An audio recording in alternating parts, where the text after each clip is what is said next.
Hello. Hello. How's it going? Wait, hold on. Let me check something real quick. Okay, cool. Yeah, hi.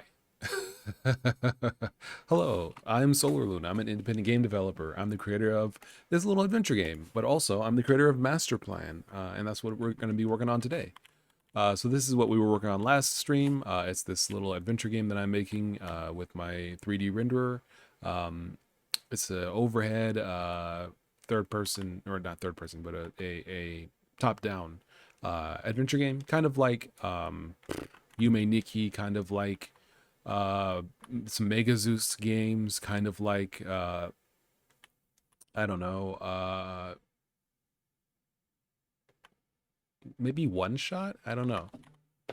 I haven't played One Shot, but as far as if I recall the screenshots I've seen of it, it's kind of like a top down adventure game, if I'm correct. Although there's some like there's more to One Shot. I know that there's more to One Shot than like it being a top-down adventure game. I know that there's other things to it, but anyway, I'm just talking about like the perspective and yeah. So it's just kind of like a 3D adventure game, short little 3D adventure game. It's going pretty good. We were working on basically just some polishing stuff, adding this little animation for advancing the message box, adding a little indication when you go to talk to someone, like that. Yeah, just little stuff like that, little things to just polish up the game. So today we're going to be working on master plan. Now, master plan is something else entirely. Let me see if I can open this. Uh, bu- bu- so it might take some time to open, but basically, master plan is a project planning tool that I created for primarily game development. You can use it for other things as well, but it's primarily for making games. Um, and so the last thing I was working on was, why is this white? Oh, it's not. There we go. The primary thing I was working on was basically web cards. So I'll get into it a little bit more once it actually compiles. But basically, it allows you to plan out your game. So if you want to make a adventure game, a narrative adventure game, you could type up like the story and the interactions between characters and their profiles, and put images of maybe mood boards or character inspiration, things like that, to help you to design things better.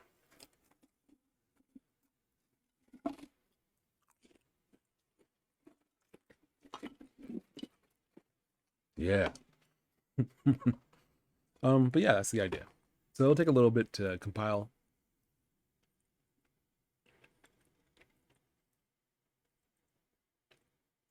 I've got half a mind to like switch from SDL to Ebitingen. I already remade this program entirely from scratch, essentially, once, moving from Raylib to SDL because I wanted to support languages like languages that require input methods. So, for example, Japanese, Chinese, different languages like that require typing in text into a like bar, and then when you cycle through like the symbols to get what you actually want, you press enter, and it applies it to the program, whatever it is you're working with. Um, Raylib didn't have that by default. SDL did, or at least I thought it did. I think it does, but I don't think it's working in MasterPlan right now. So it's kind of like I went through all that to revamp the entire, everything, and I didn't really get that much out of it. It's fine. I'm not displeased that I went through the process, but I'm kind of wondering like if it would be better to work with Ebitingen because I'm more familiar with it, and I feel like it might be more performant. Although SDL is not unperformant, but it also is kind of like it feels like it might be doing kind of some weird things that I'm unfamiliar with. Um, when it comes to rendering and stuff like that. So I don't know. I'm thinking about it. I'm thinking about maybe switching to a different framework, but that's not necessary right now. It's not necessary right now. Let me get some music going.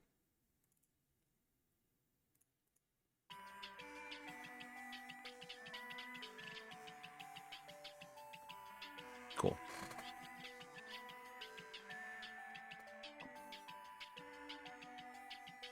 Also, today's probably not going to be a super long stream.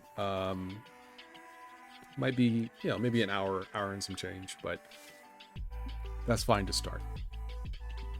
Okay, cool. So this is MasterPlan.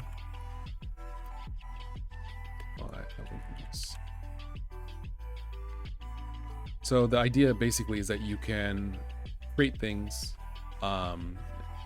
using either shortcuts or this create menu on the right, on the bottom right, and you can place them wherever you want on your grid. So this screen is your project, and it represents basically all of the stuff that you want to do, all the stuff that you want to use for reference, all of that. It all exists here. So for example, if we want to make a to-do list, we can create a checkbox and we can double click it and say, we're going to finish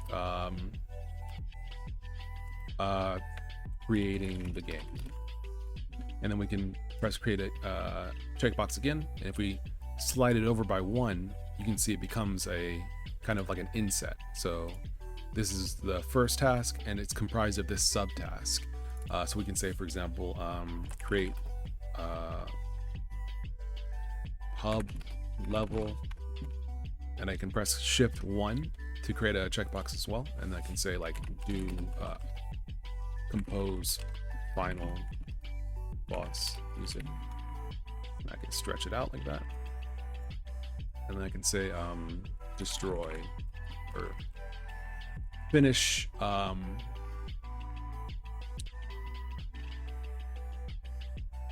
whatever.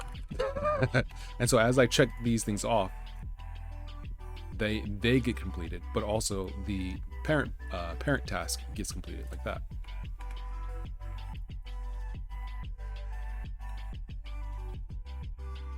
It's interesting. I don't remember that the text looking like this before.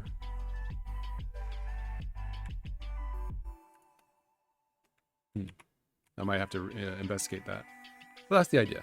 So you can do things like checkboxes. You can do things like create numbered tasks that represent basically a certain amount completed out of a certain larger amount. It can go above, or it could just be some number. It doesn't have to be a gauge. You can click on that to switch between the types.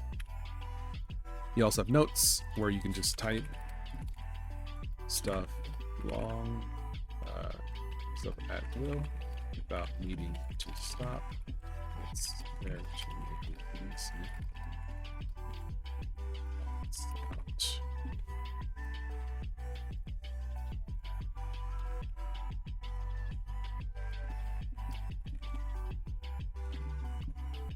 Yeah. So yeah, that's the idea. So basically, the program is comprised of these little cards. Each card does a different thing. So the note card does this. The checkbox card does this. You can put in images. You can put in timers.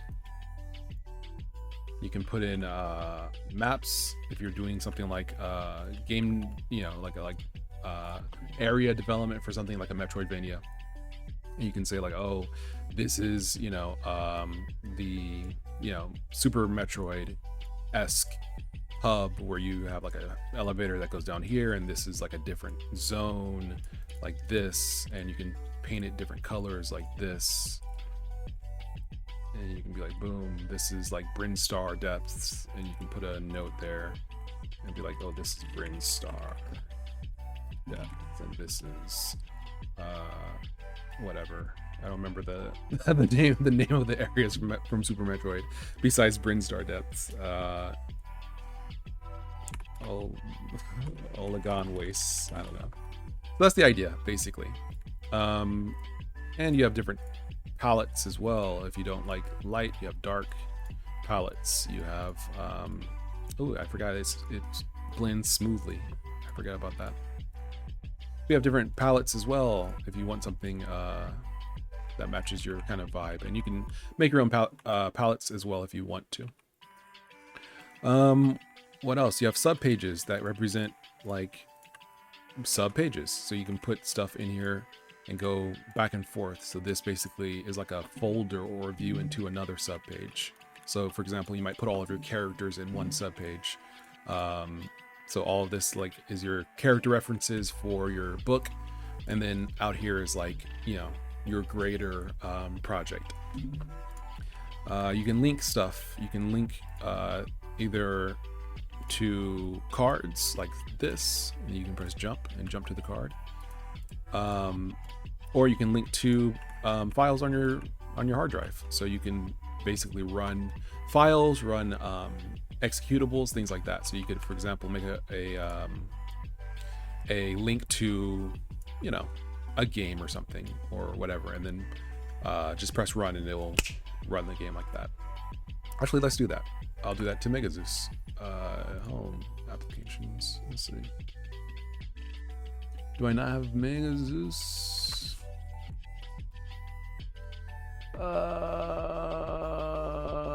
Do I not have? Hold on.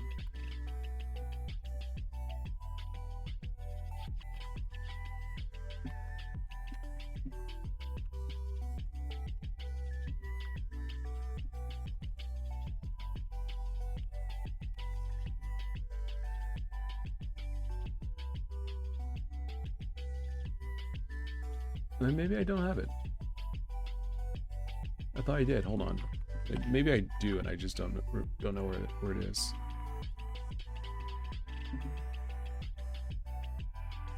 No, maybe I don't have it. Okay. No, it's not in there. Yeah, maybe I don't. That's weird. I feel like I had it. All right. Let's instead run. I don't know. Let's run Let's run default, I guess. We'll run default.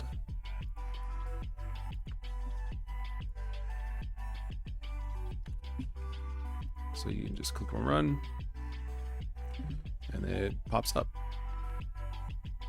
Yeah. So that's cool. What else can you do? You can create tables. A table is basically kind of like a checkbox, like a two-dimensional checkbox list. So for example, if you have something that you need to do the same for all of them, so for example, let's say you're making sprites and you have a series of sprites for each character, then you could do it like this, right? So you can say, for example, let's say the rows are sprite types, so we say we have walk, idle, run, jump, and then we have the different character types like ogre, knight, businessman, and I don't know, lady. So we can basically keep track of which ones we've done for each category like this. And if it's X'd out like that, that means that we don't have to do it. So for example, you may not have a run type for the ogre, or you may not have a let's say an idle for the businessman. So you can check those off and say like, oh, I'm not gonna do them. And you also have the option to visualize them as check marks, letters, or numbers. So you have different kind of controls, and you can swap the rows and columns here as well, or clear it. And you can also slide them around like that. That actually looks pretty good. Besides the text being on like kind of slow / fast, it works really well. It looks pretty good. Feels pretty good. Yeah. So that's most of it. And then the last thing that I made that I was working on is the web card. The web card is a web browser, so you can like have a web browser right inside your project. So you can basically toggle whether it's recording your inputs or not. when it's recording your inputs, then you can type stuff in. Like let's go to Super Smash Brothers Brawl or Ultimate Incineroar.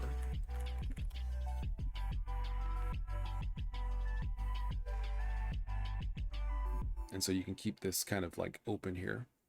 It's not the fastest thing. It's a little choppy. It's a little, it's not perfect, but it is still really nice to have the ability to do this kind of a thing. Yeah, what's up with this, these colors? Why are they dark? Oh wait, is it like...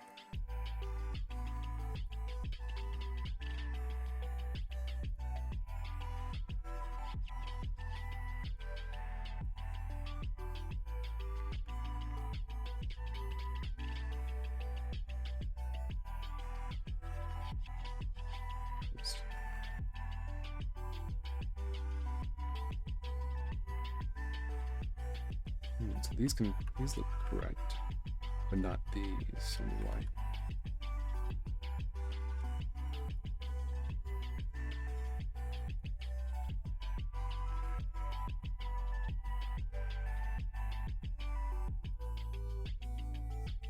Now that looks right. Oh, it's just for moonlight. Okay, so I gotta look into that. But yeah, that's the concept, and you can change the size of the card if you want it to. The bigger the card, the slower it is to update. So you don't want to make it too big, but there is still some utility to it. So you can say like, oh, I want it to be a little bigger, and make it vertical because it's a lot of text. And make it maybe square.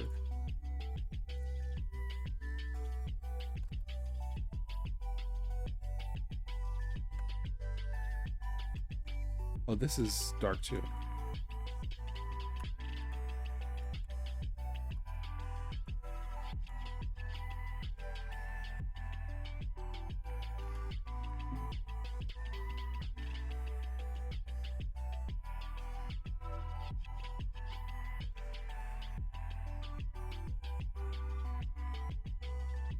Interesting.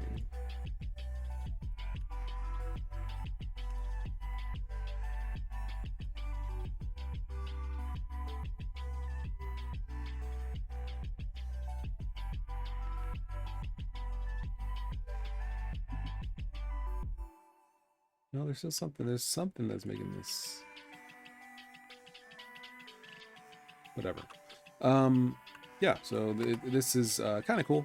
It allows you to do some cool stuff.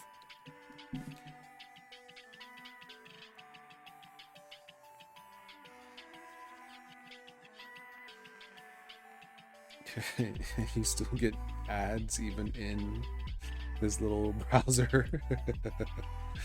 It's 10 FPS. So yeah. So it's not perfect, but this might be good enough to release it and just leave it, say it's like, what's the word?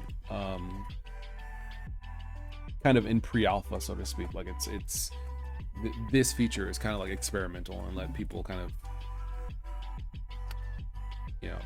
have fun with it rather than trying to make it perfect.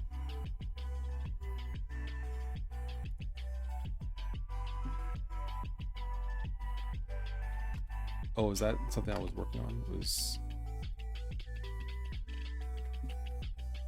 Yeah, okay. So I think that is an issue. There's a deadlock.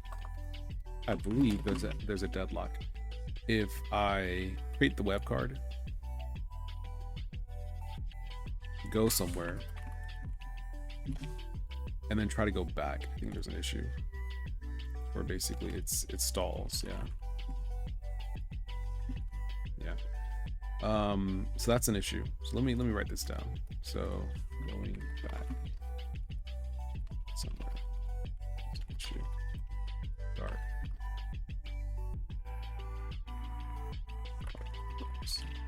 All right, so we'll fix both of these. We'll try to fix both of these. So why are the card controls dark? Why are they dark here?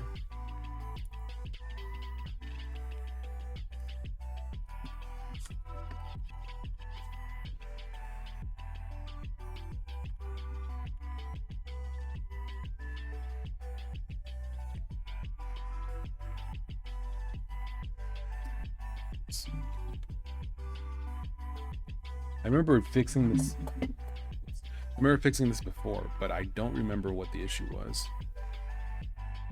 It had something to do with something.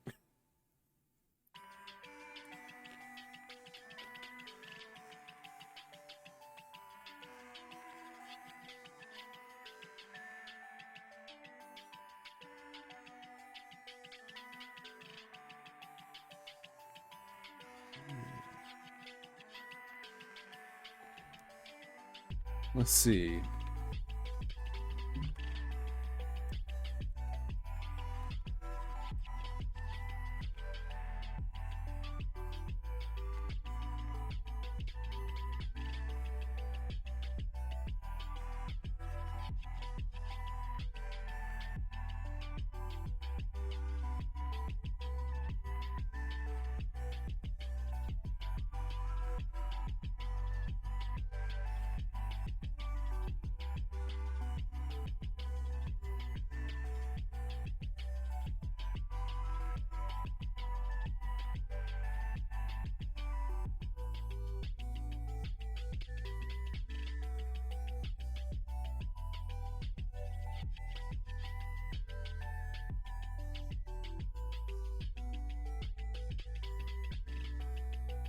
Oh, okay, that's what it's drawing.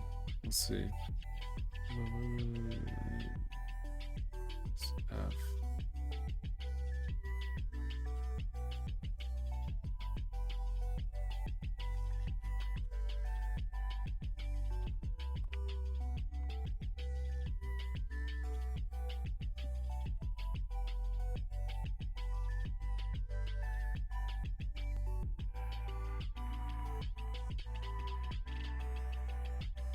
There's something else here. Why are these dark? I remember there's like some ability to tint textures, and I think that's what's happening is I'm tinting a texture and then like forgetting to untint it, and that's why it's dark. But I don't remember, and it has something to do clearly with the theme, right? Because it doesn't. I mean, it changes color depending on the color thing we use.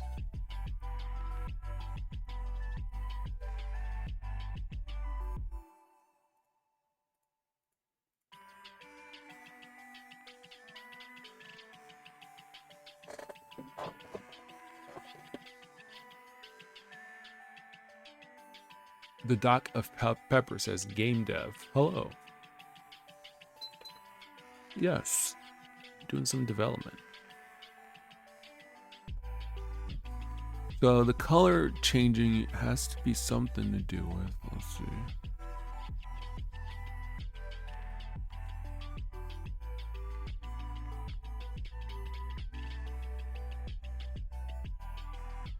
Let me take a look at it like this.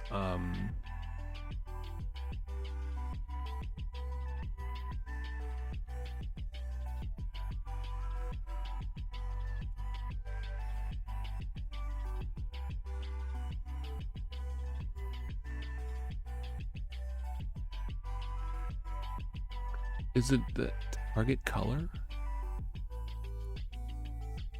No, I think it's this. Set color mod and set alpha mod. Let's not do that real quick. I want to see if that fixes the issue.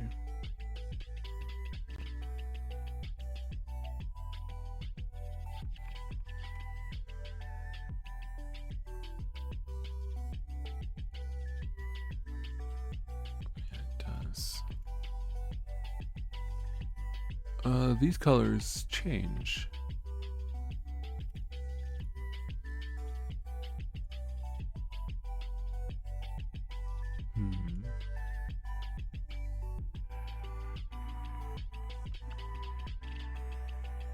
So where am I setting the color mod?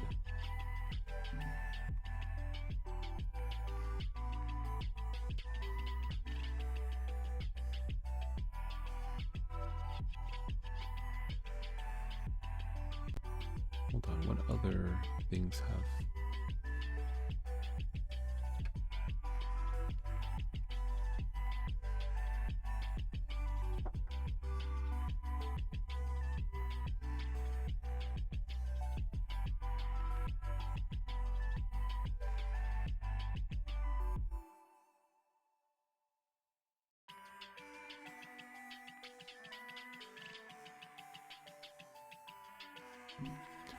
Okay.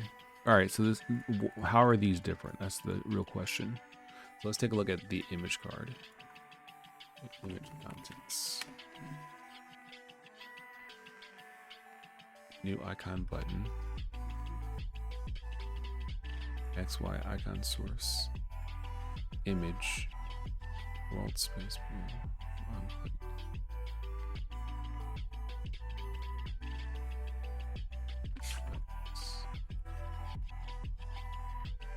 Oh, we set the tint to be white. Is the tint not white?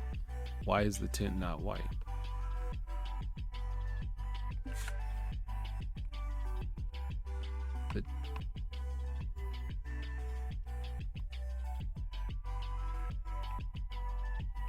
Oh, I guess the theme of the font color.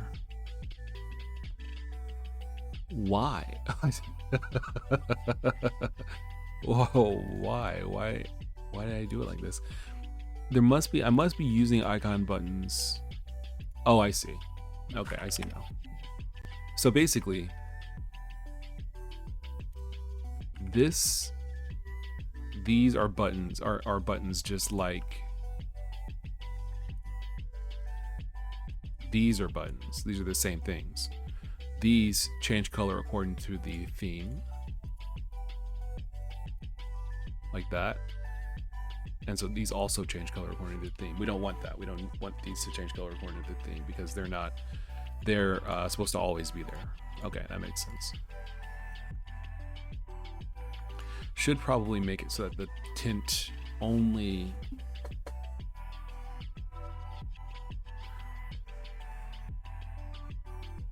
Nah, I guess that makes sense. I'm like, is there another way around it? I don't think so. Because I mean, if it is it part of, I mean, I guess I can make it. Let's see. World space, true. Here, world space is true, yeah. But we don't want this. Yeah, okay. So there's not really a way around it. All right. That's okay. That's good. So now these buttons should be consistent. Yeah, they're not changing. Okay, good. All right.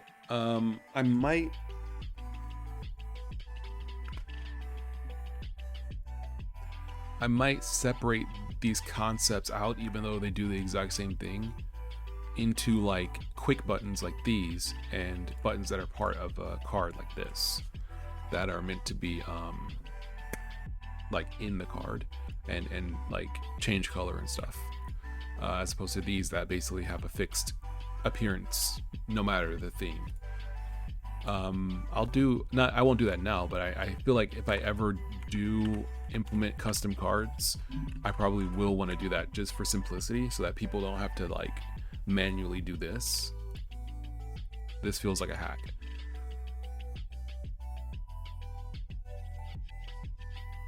Yeah, this feels like a hack. Well, why don't I fix it? If I don't like it, why don't I do something about it?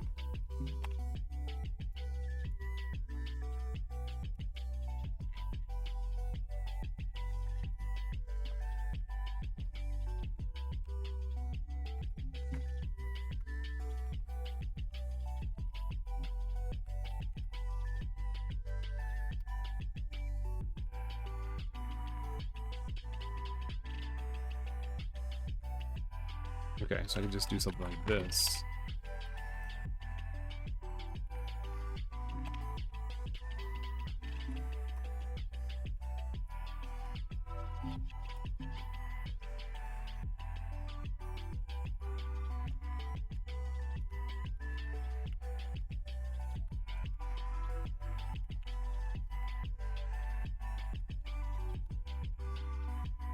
I can just do something like that.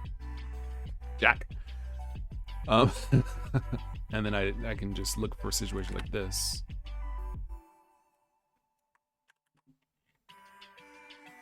And replace this.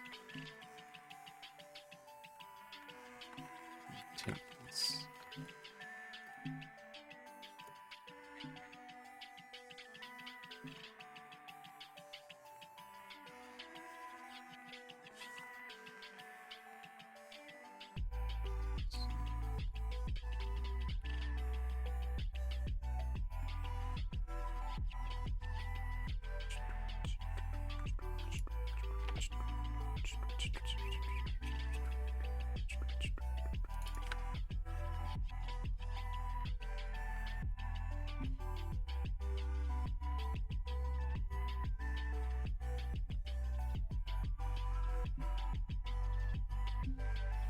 Cool.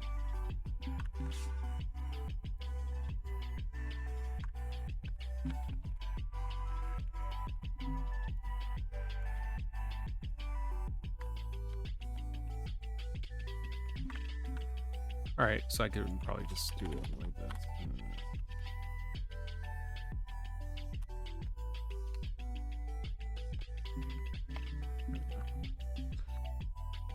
So yeah, I'll see when I get to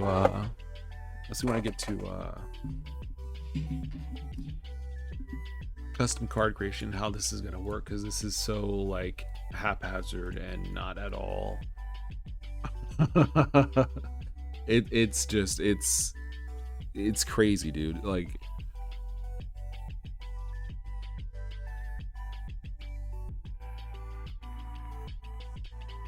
it's crazy. I don't know how I'm gonna do it. I guess my plan right now is, if I get to the stage of doing custom cards, I'll probably, like, one thing I would like to do is make maybe 1 or 2 example cards. One would be, let's say one would be a calculator, just because it's relatively simple and it's useful, and it's something that people could easily download and see how it works. And like, it's going to be interesting because part of it is going to be like kind of like part of it's going to be kind of like reworking the API to work with how the user of how the developer of the mod would like to work with it. So like, when I get to the point of making the card, the calculator card as an example, or a weather card, like, I'll try to make it as simple as possible so that the API can be simple. So it's like, okay, you're just adding, you know, a button, you're just doing this, you're just doing that. It's not super like literal like this, where I'm kind of like, I gotta do everything myself. And then when I do that, maybe I can go back and rework this to be more like that API, to be simpler. But anyway,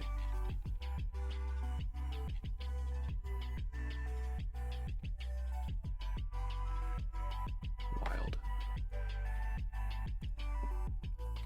Okay, so that solves that. So now we gotta solve this.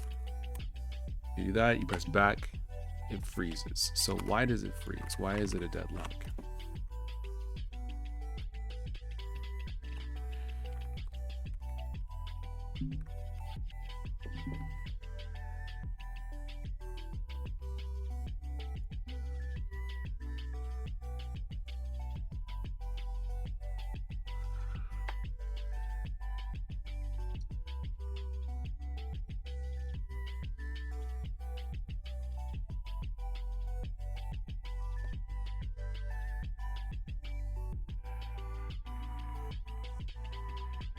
Navigate back.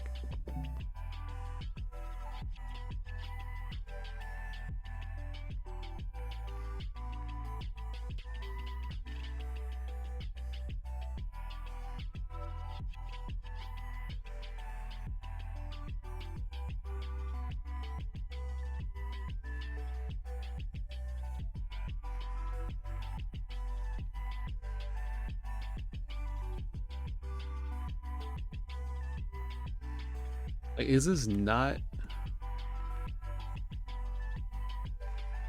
like, this works, but this does not? Chrome DP navigate back is an action that navigates the current frame backwards in its history.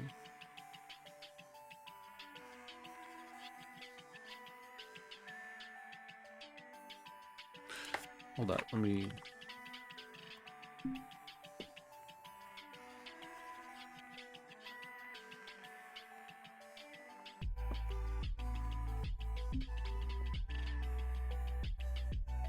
Okay, so it is specifically this that's causing problems. B.do actions action. Okay, so then in the loop, and for the tab action. Okay,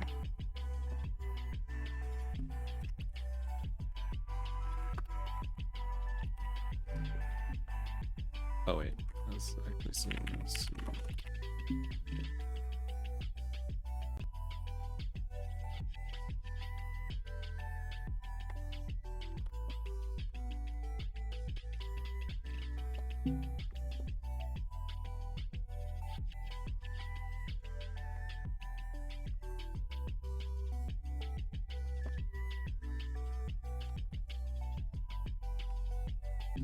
Let me see here. I can't tell if I'm crazy or if it's not working or what.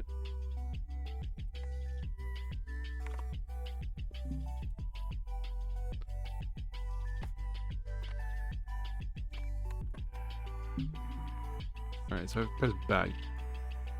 If I press back, it never actually gets the action.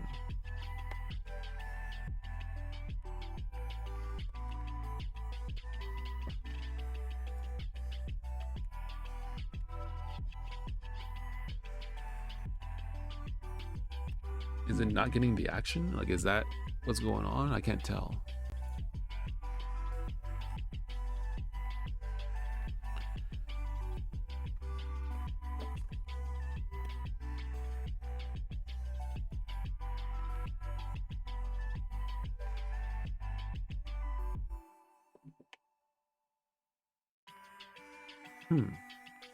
So it's running until there's one action in the queue. Let's see, is it?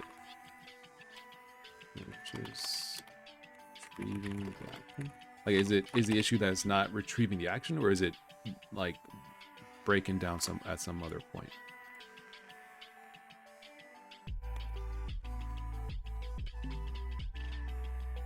It never finishes retrieving the action. So is it that it can't run?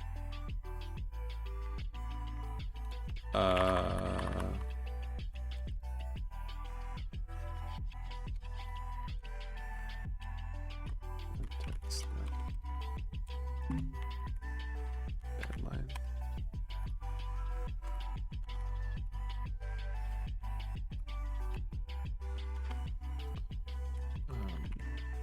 Let's see.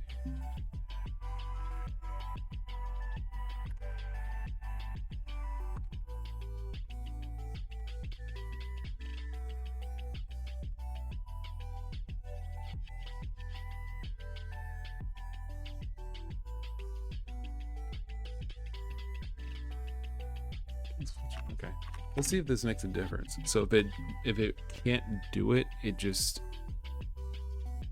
deadlines out basically.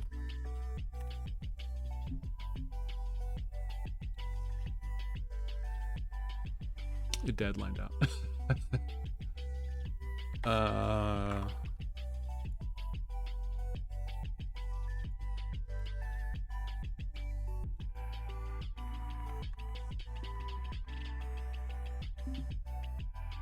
Well, if it deadlines out, then what's the result?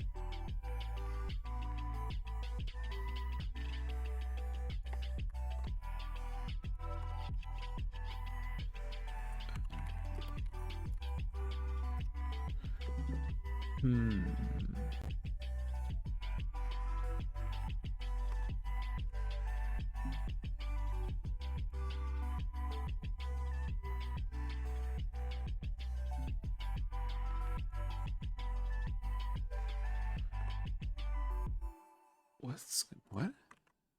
Why do I need a deadline?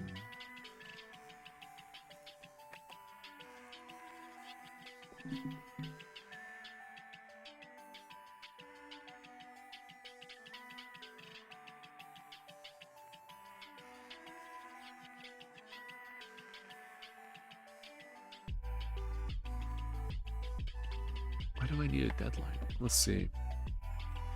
So this does work, but I don't get why I need a deadline at all. Why can't we use the context directly?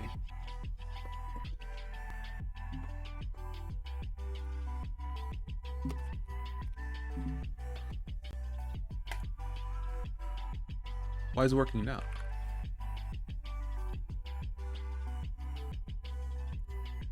It's not working now. What?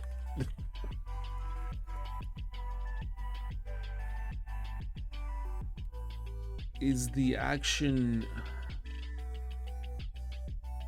Let me take a look at something.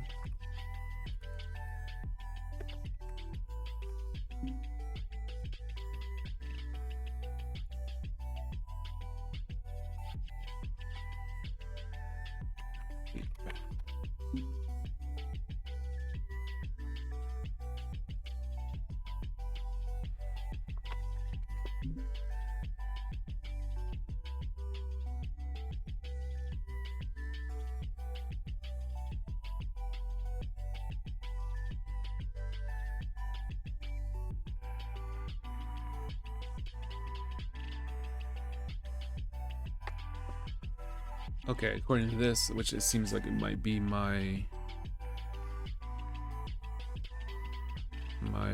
same issue. In case that the back and forward cache is used, the page.load event fired is not fired. That's why ChromeDP.navigate back is blocked. Turn out that kind of work. Imagine that network's already idle.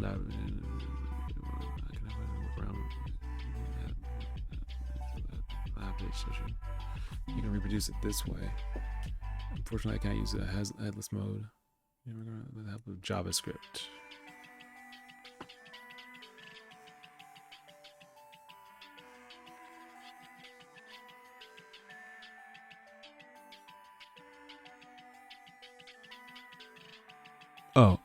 Navigate back, return ChromeDP, evaluate as DevTools, history.back. I see. Because you don't want to use the help of JavaScript, you can use the function below. Back with page. Returns a function. Page.get page. Okay, so it gets the entries.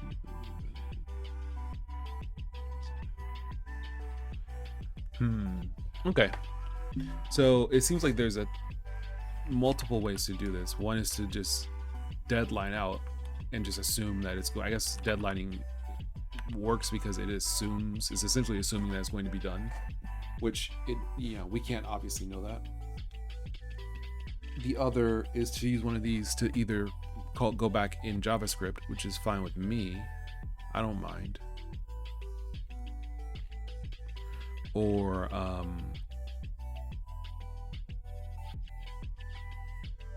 go back and go. Let's try the JavaScript approach first.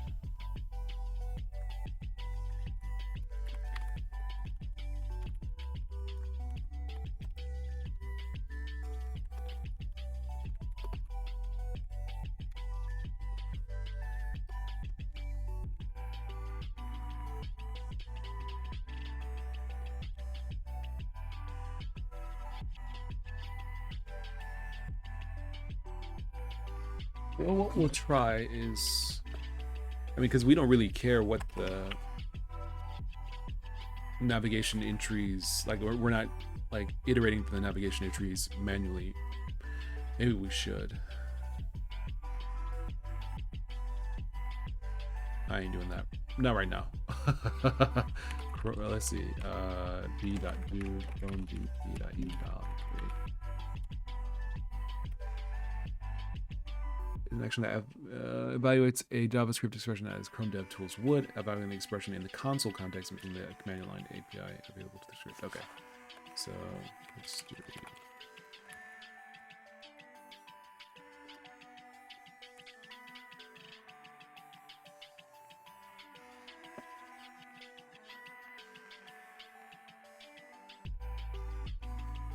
Let's try that.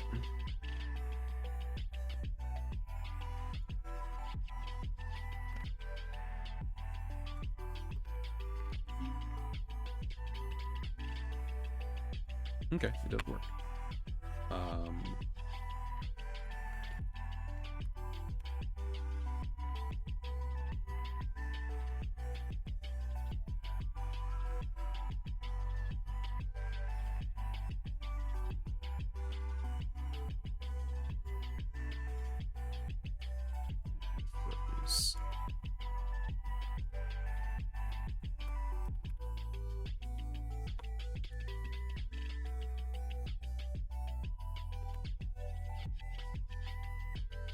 the web thing is still frozen. So is that because, I guess I probably need a deadline, maybe worst case scenario,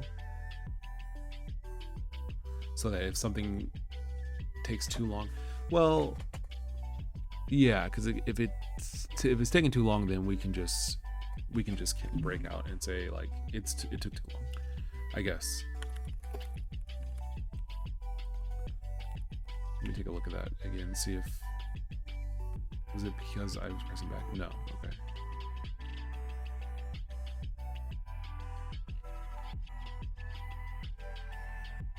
Okay, that does work. So it might just be if it's like loading. If it's not finished loading. So it might not be able to do this while it's loading.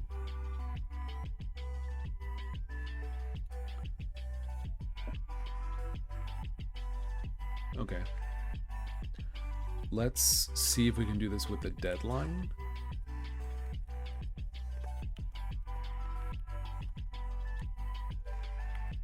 See if that makes a difference.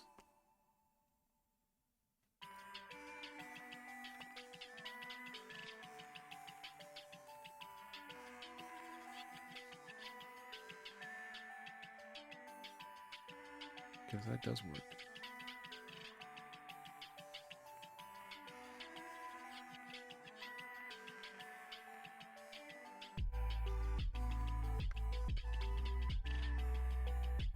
What was the deadline? 2nd. Okay. Yeah, it doesn't work.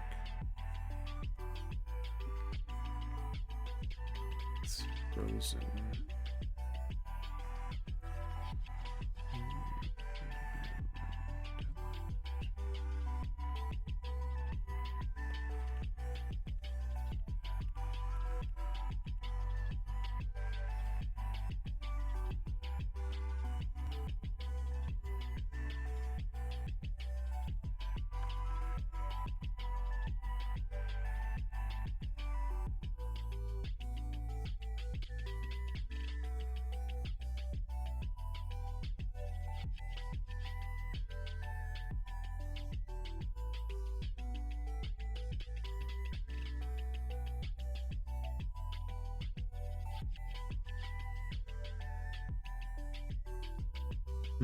So it's possible to like get it frozen if it's doing too many actions, I guess.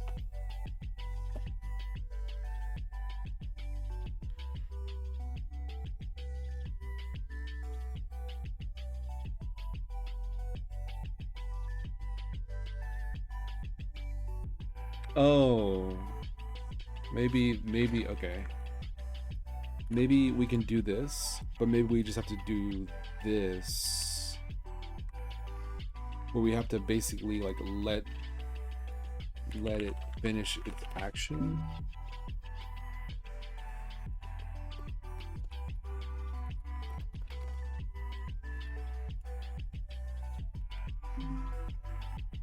Like that might be it.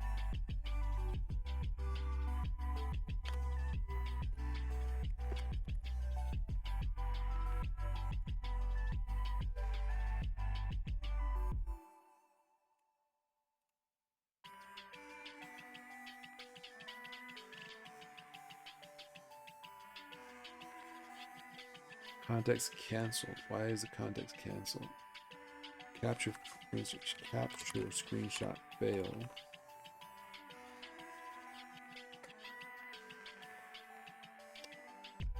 Why is it canceled?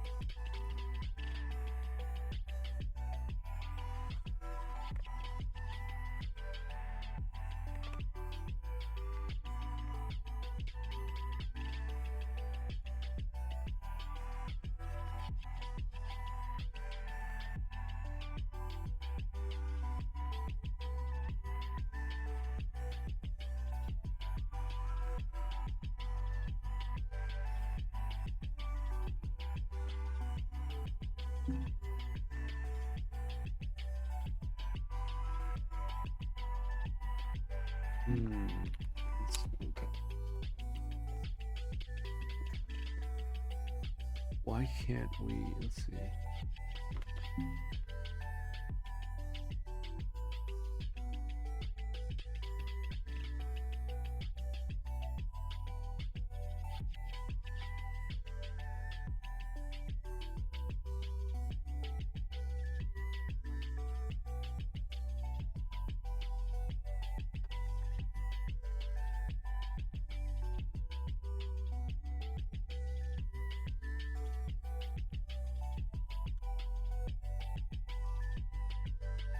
allows us to destroy it if we need to. But it's to remove. Destroy.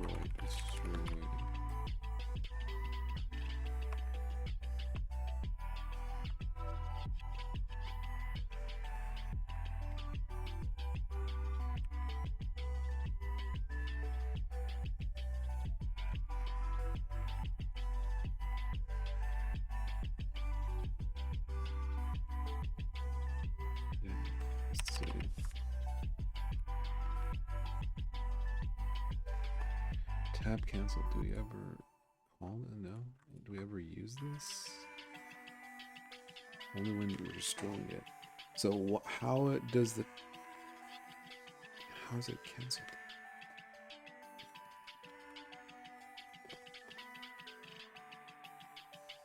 Let's see.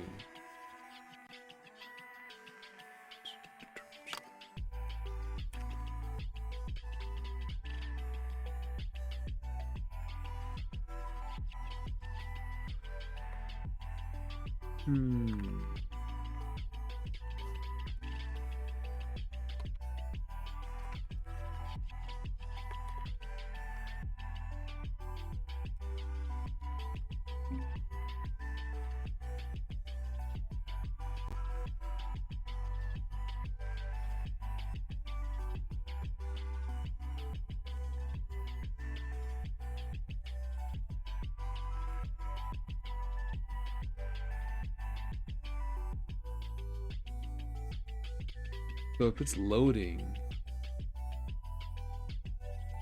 then you can create like a deadlock. So loading web page store.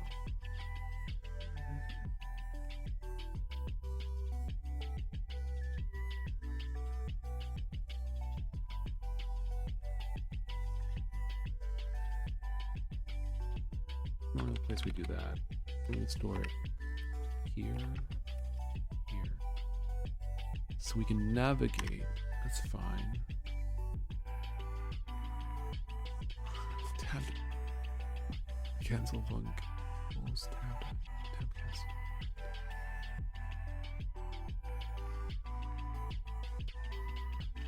Store. Syncing tabs.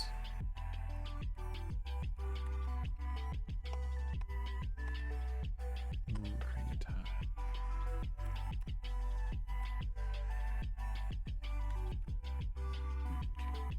Wait until.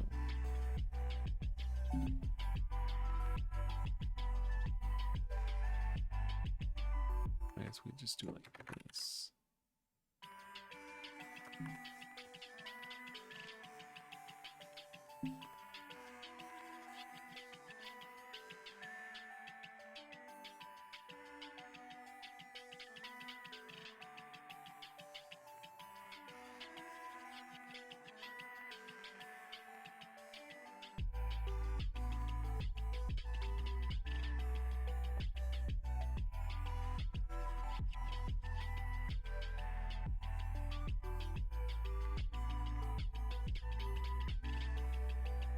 It's only right there, it's only that.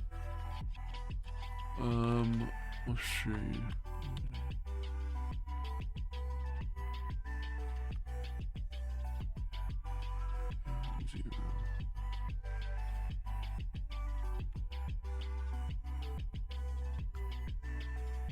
Why is it?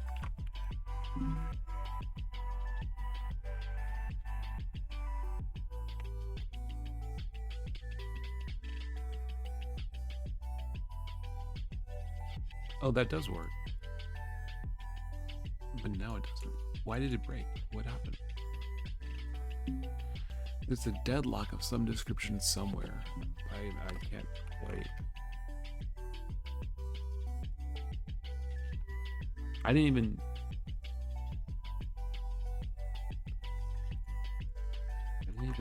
Do anything that time.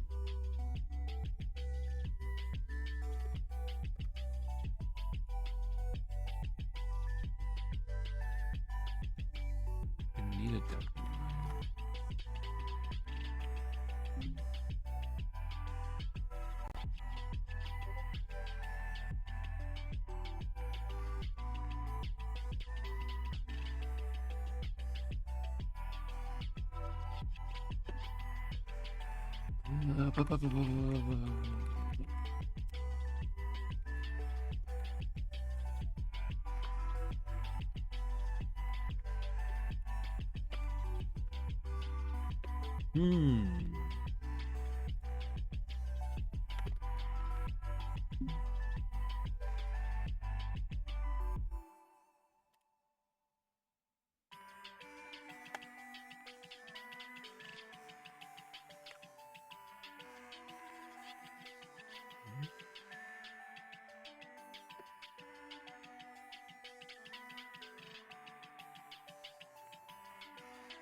Where is it deadlocked?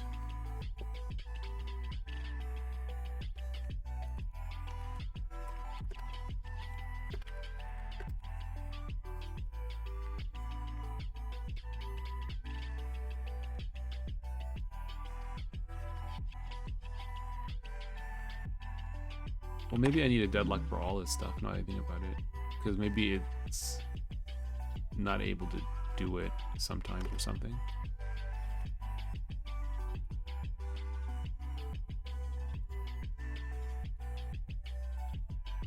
Yeah, capture screenshot.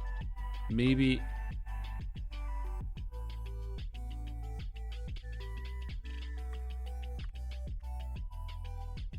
it's not able to do it for some reason sometimes. Okay.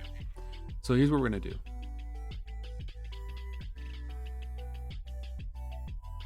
I mean, I guess we can make a deadlined context once, right? Like the context itself could have the deadline, but we'll leave it here, I guess, just to make it a little less likely that we're going to run into other issues, I guess.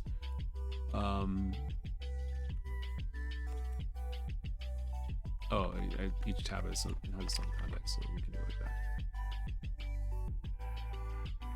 that. Okay. So anywhere where we're gonna call something on tab.context, we instead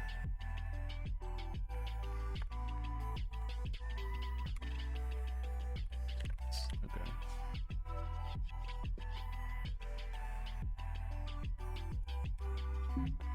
So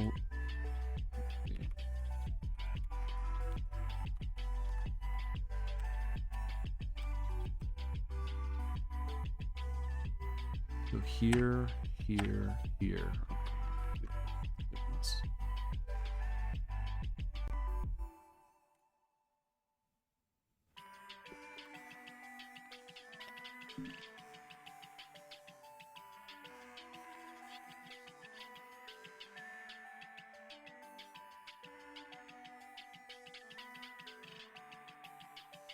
Seems like that might have done it.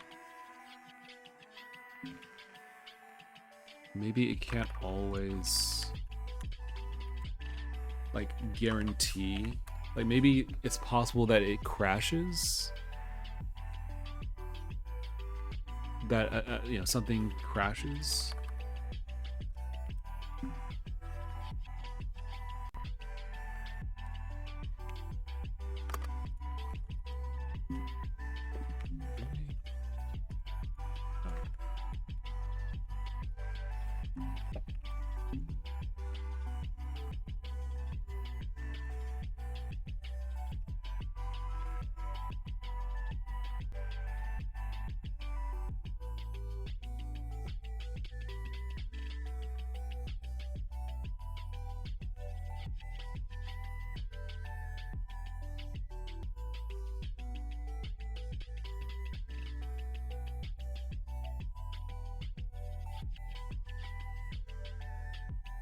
Brother man Bill. Okay. Like, what the heck? What happened, brother? Okay. Yeah. Never mind. This is.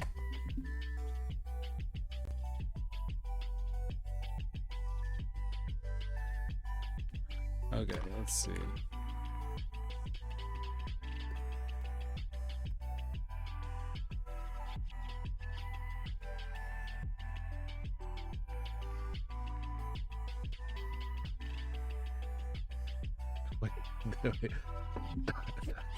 What?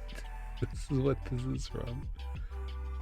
Okay, I had to look up what Brother Man Bill was because I came to mind, and it's just like 2006 music video by American rock musician Terrible Tim. Okay, whatever, man. All right, let's see if this works.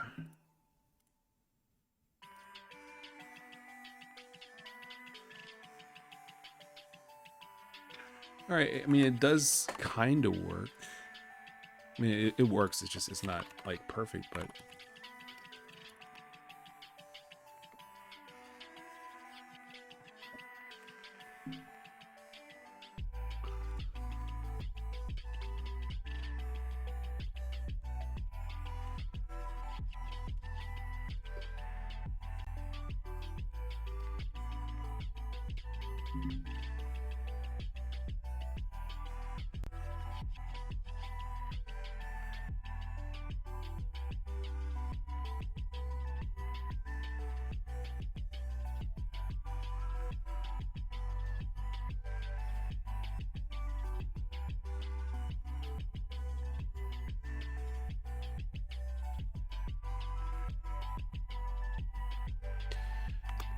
I'm gonna change this cursor to be more obvious that you're in like the mode. Let me see.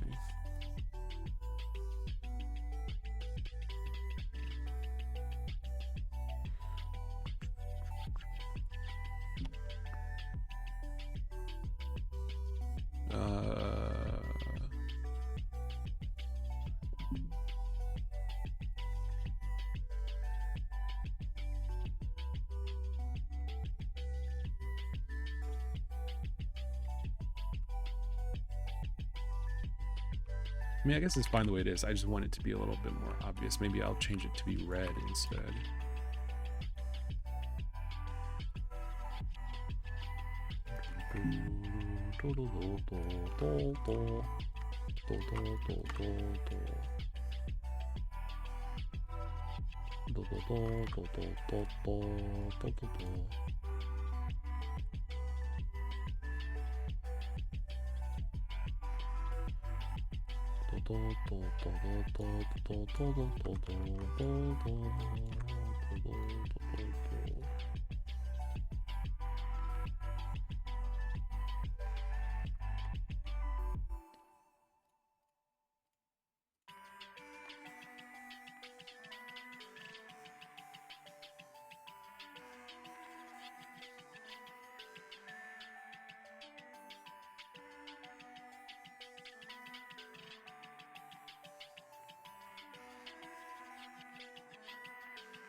Okay, let's try that out.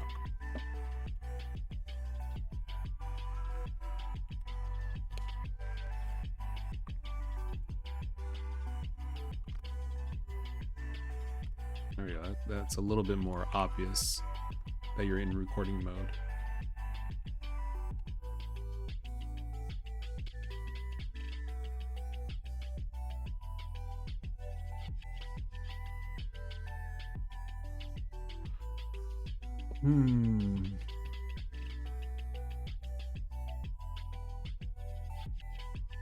Context deadline exceeded. Let's see.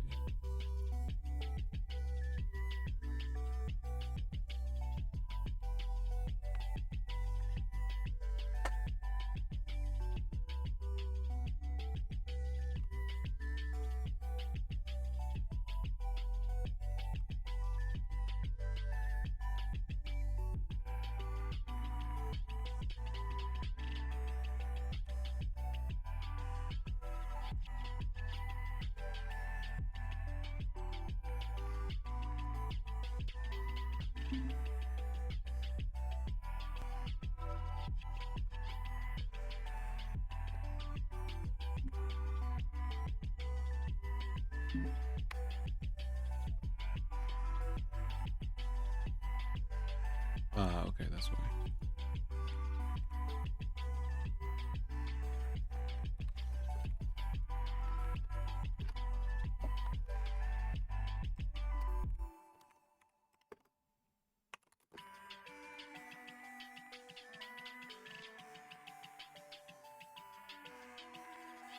Okay.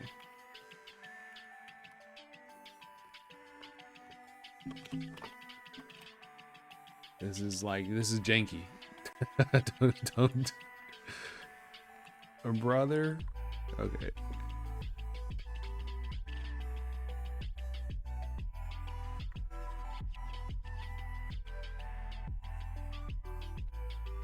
Okay, we'll do it like this.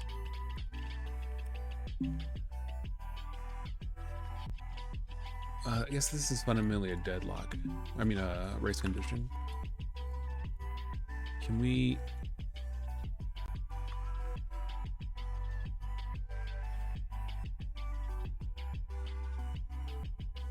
I mean, I guess we could do something like this, where we say if otherwise with tabs equals browser tab, then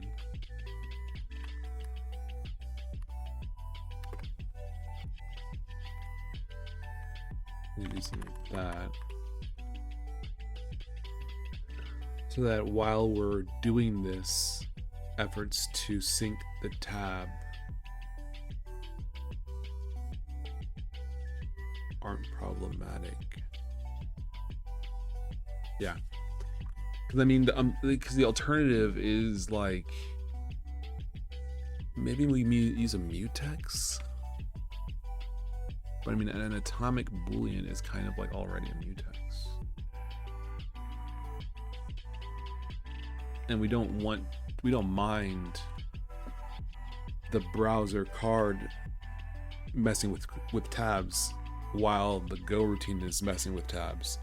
We just don't want it to be adding a tab when the Go routine is reading that thing. So like they can, I think it's fine. I think it's fine. Maybe?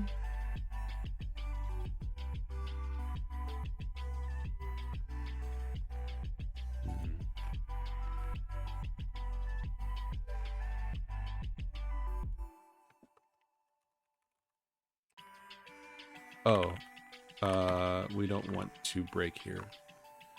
We want to continue.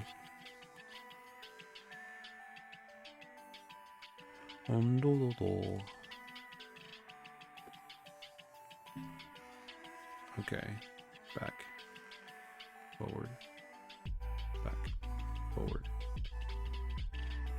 Cineroar SSPU. Make it bigger.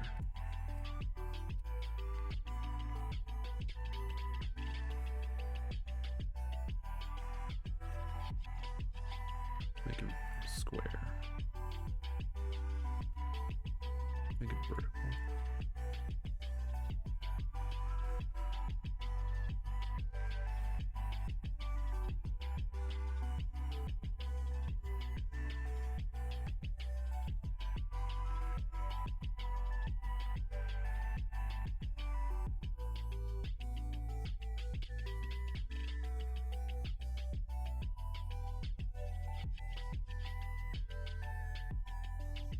I wonder if I can I make the... No, I don't think I can. I think I already, can I? Let me see.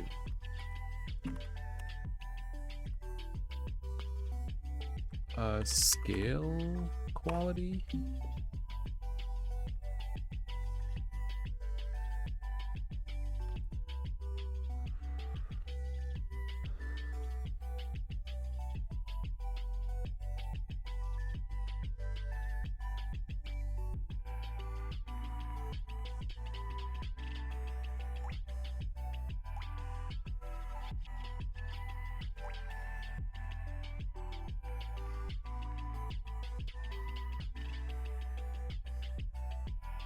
That's my scaling quality. Is that for... Let me see, hold on. SDL, bilinear filtering.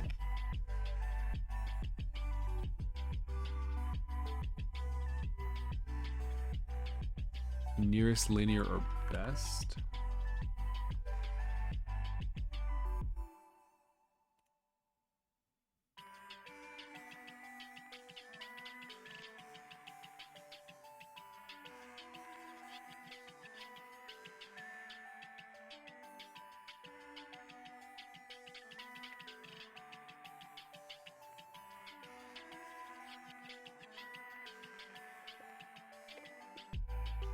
Let's see, does set hint return a... Let's see.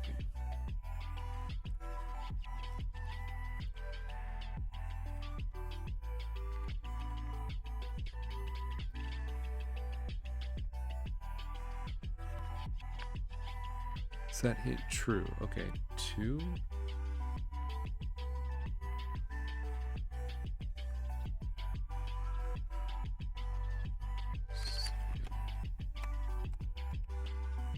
Configuration hints.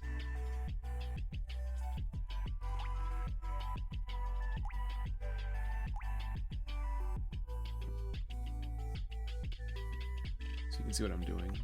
Yeah, quality. 0 or nearest, 1 or linear, 2 or best. 0, 1, 2.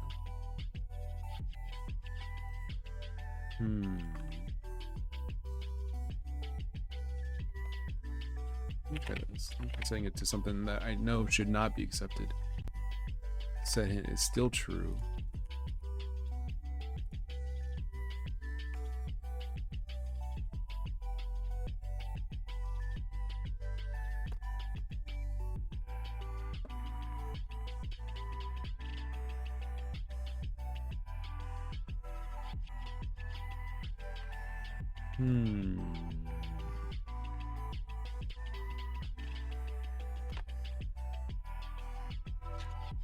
It doesn't seem... It seems to zoom in crucially.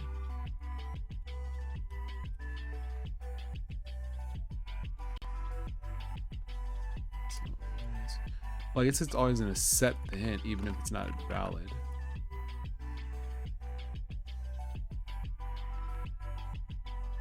Window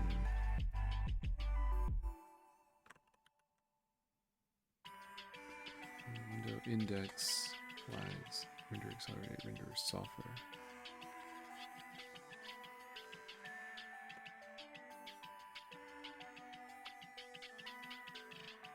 Get it in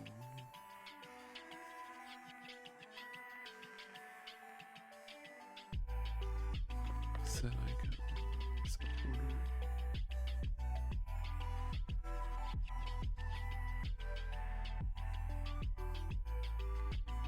Render scale quality.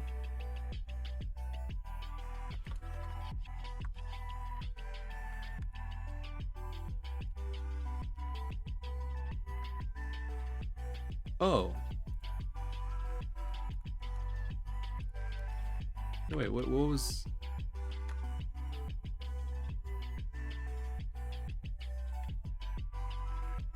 That was here the entire time. It's set here. Try setting it to 1.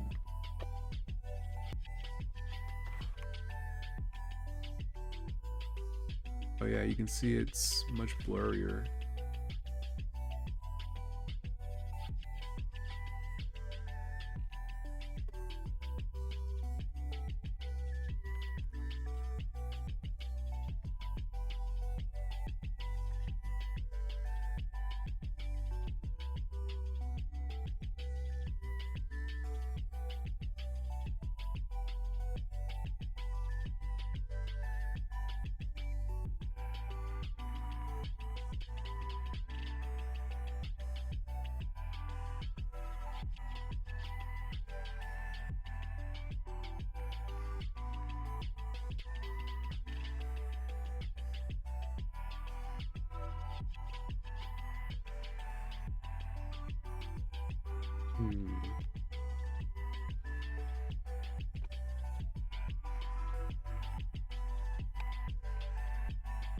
I wonder if I can make it so that this specifically...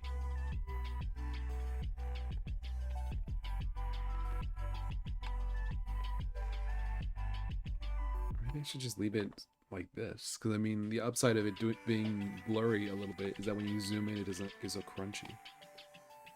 It feels crisper when you zoom in like this. Then when you do this, and you have to suffer through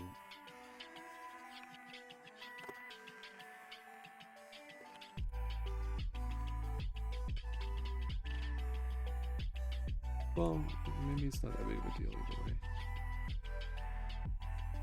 Well, yeah, like when you zoom out, it's harder to read the text. Like you have to be at perfect like increments in order to read text. Like you're at here. I'm gonna do this. Let me save this.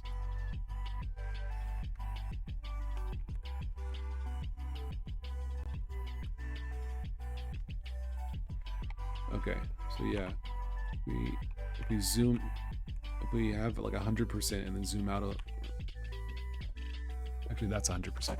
If we have it at 200% and then zoom out a little bit, it doesn't look very good, especially two back, 3 back. It's kind of hard to read. But if we leave it at linear,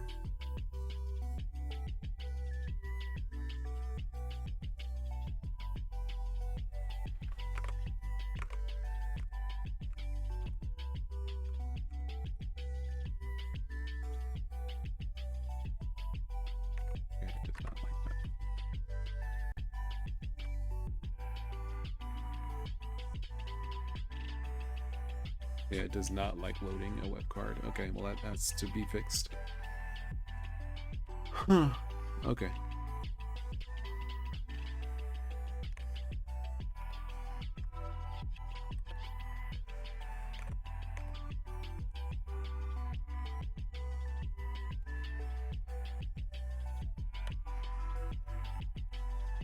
Yeah, well, that's the next thing to fix then.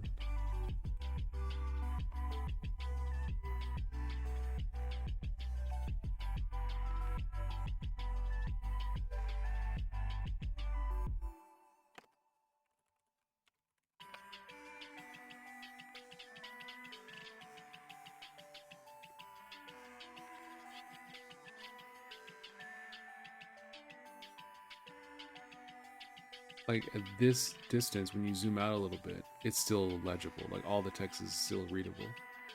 So I think I'm gonna leave it probably like this. Excuse me. But now the question is, what happens if we drop something on here that's tiny?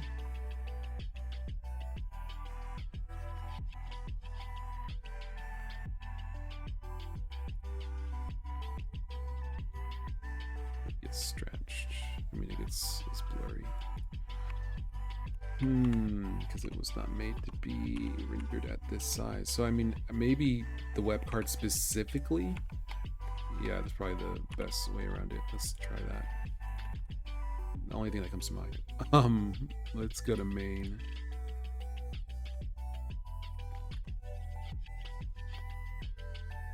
Can I do that? I think I can.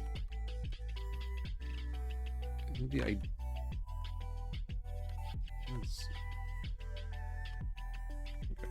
think the idea is draw. When we draw, we want to set the render scale in that.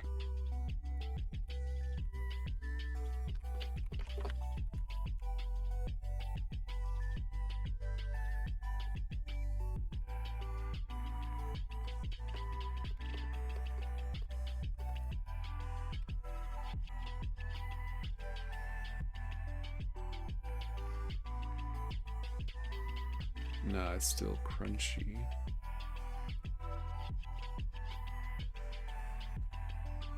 Oh, I don't know if I can do that. Oh no.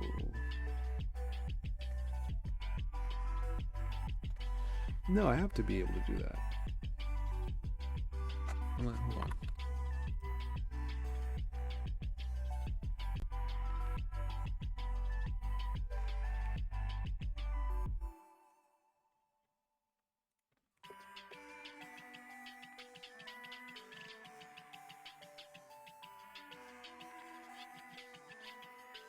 Okay,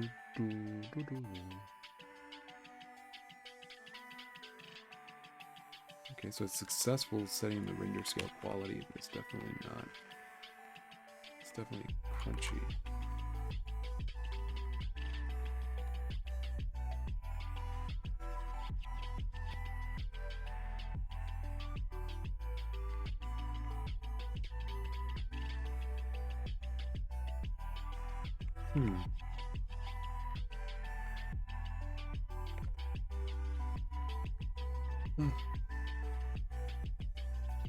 Do I have to set the hint before with normal priority? What's priority about?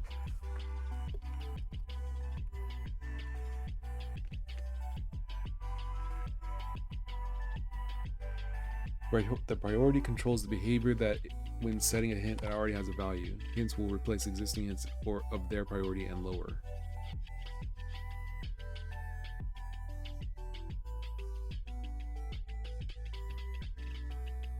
Okay, I think I get what they mean. Let's try to set hint priority.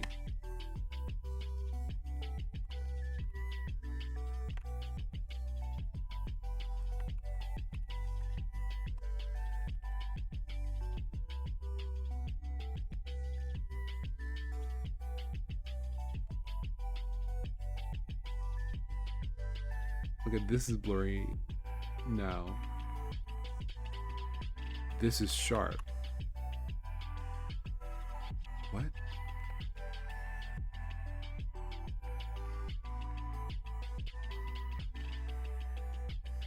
How?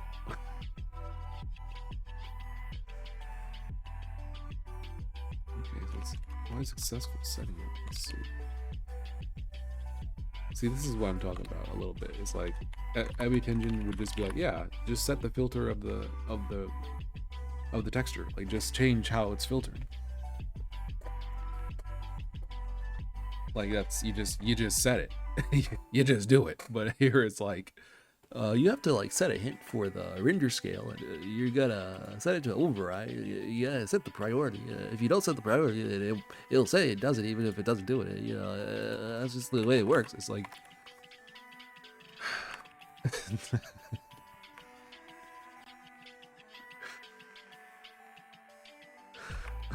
okay. All right. This. How did it override like lower priority? Let's see. What are the priorities? Default, normal, and override. Okay. Their priority and lower.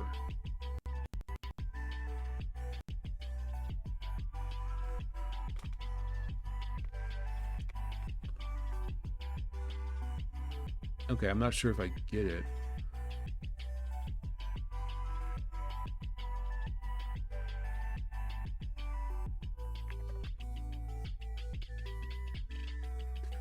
Let's see, set hint with priority SDL dot hint default.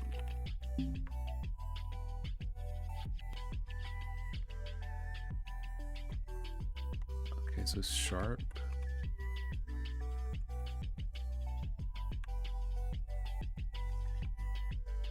Everything's sharp.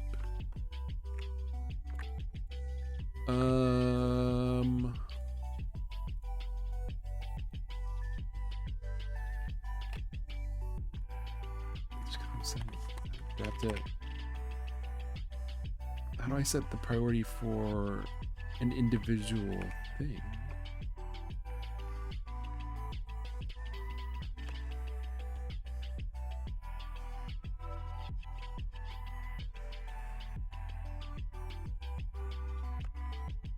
Is it like being set to default every frame or something?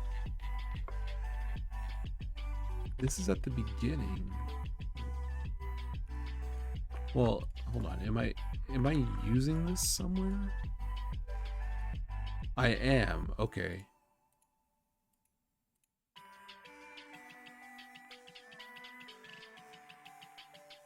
Okay.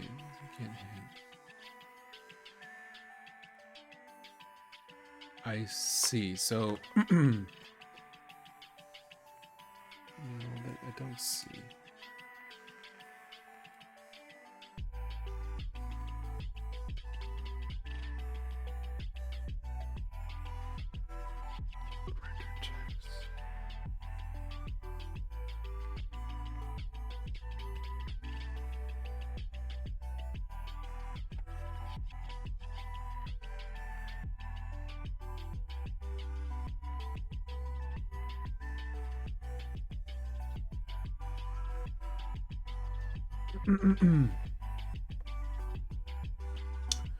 Okay, let's try this.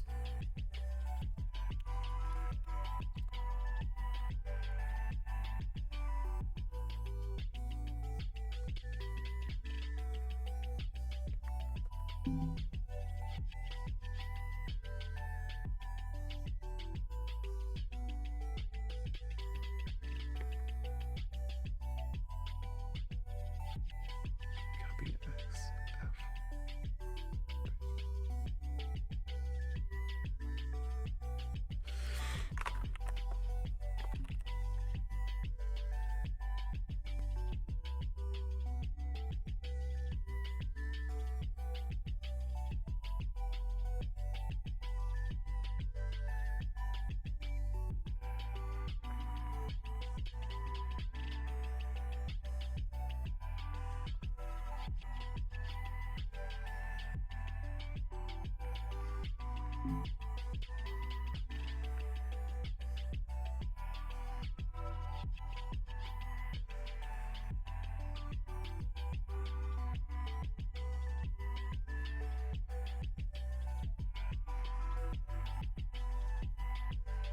Like, how is... Oh, well, no, wait. How is the text...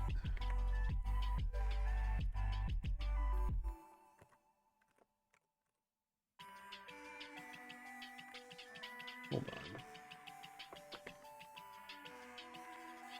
The text is not filtered.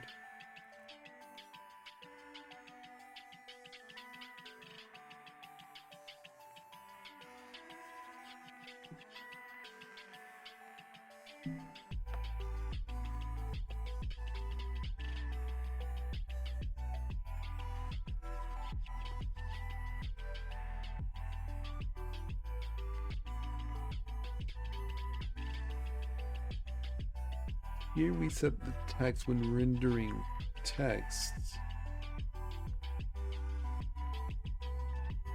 Here it set the scale quality. Set it to 2.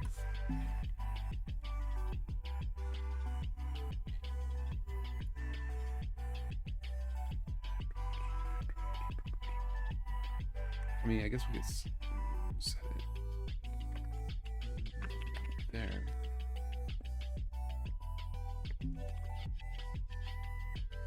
Okay, so now it's blurrier, more consistently.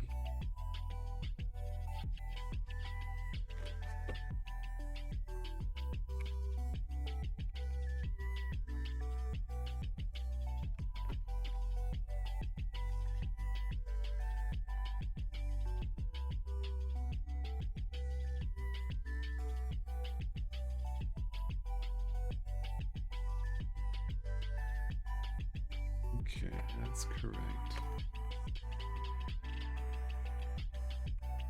This is it.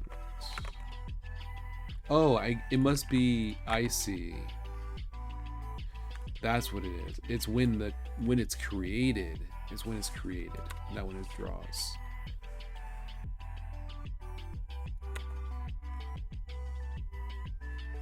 Okay, so when we do this, I think this is where we...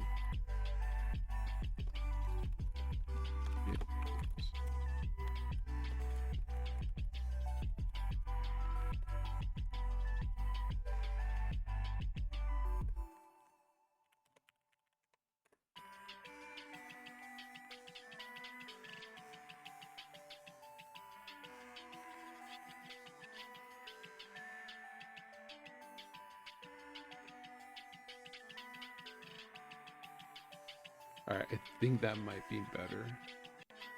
This is not correct either, actually. No, I forgot. This is updating the texture. I think we need it when we create the texture. Here. This is what we need to do.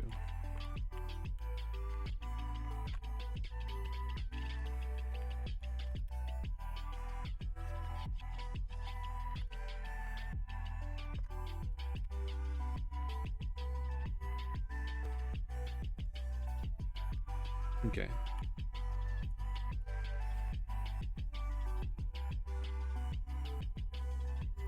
There we go. That's better. That's what we're looking for. So now when we go like this, and we go over here, and we go like this, and we go like this, we scroll down. We can zoom in and out without really like losing visibility.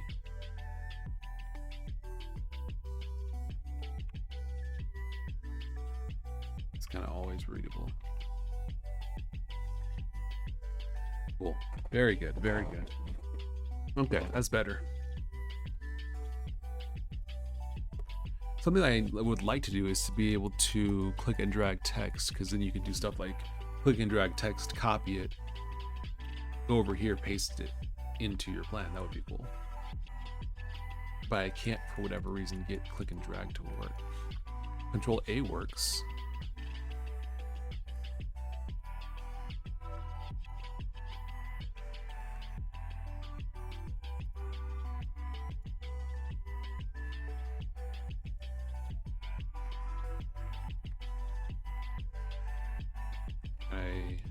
Just Control A, Control C, actually copy text. No. Okay. It doesn't.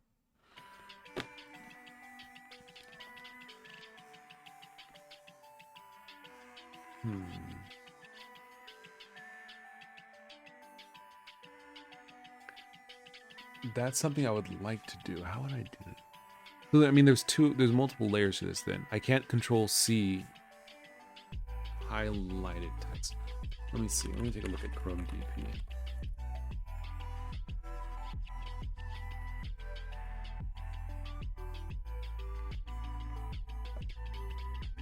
Let's see.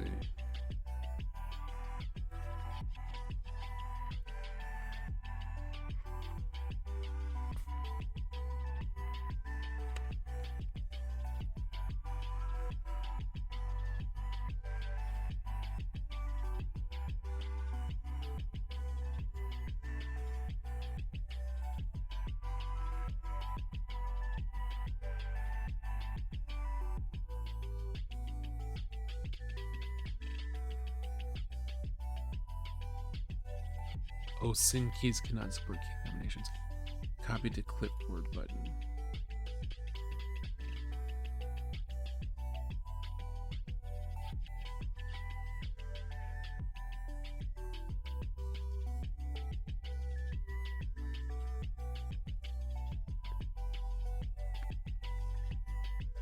Many times when I turn to promise. Promises.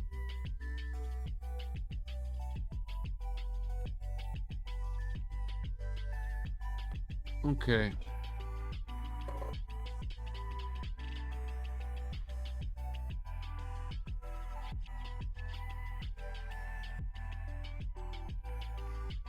No, because I mean, you press Control. This is just English just failing out of my mouth. I can press Control A. So if I can do that, I must be able to press Control C. Right? Like, there's no way I'm not able to do Control C. Can you do that? No. Okay.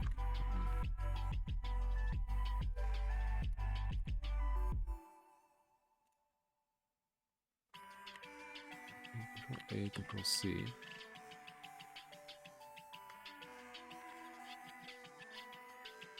Okay, that does work. But this does not work.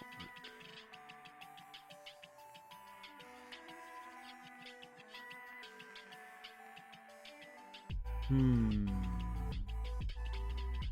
Click and drag does work.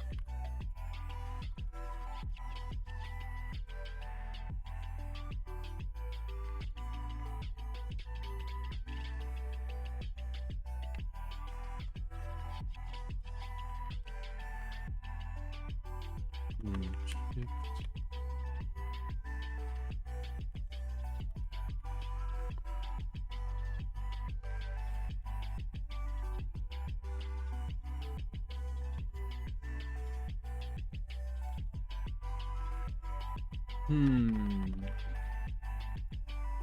So I know I can select text. I know that's possible because I can do Control A.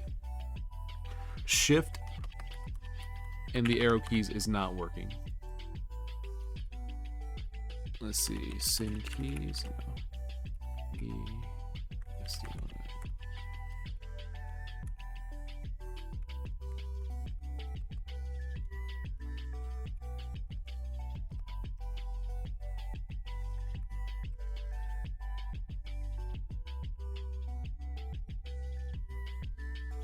Oh, is it?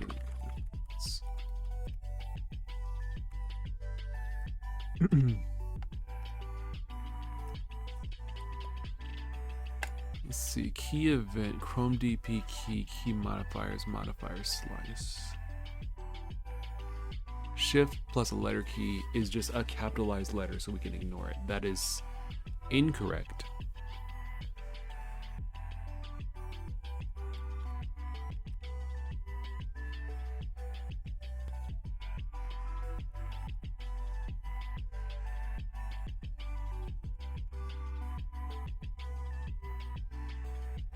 That's why I did that. But I see, okay. Even mod and SDL key.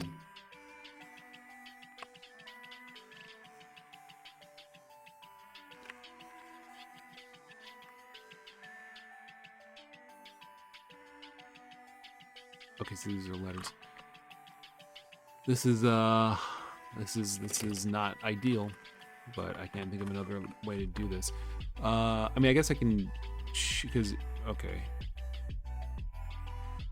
Basically, if it's typable, so if it's any of the letter keys.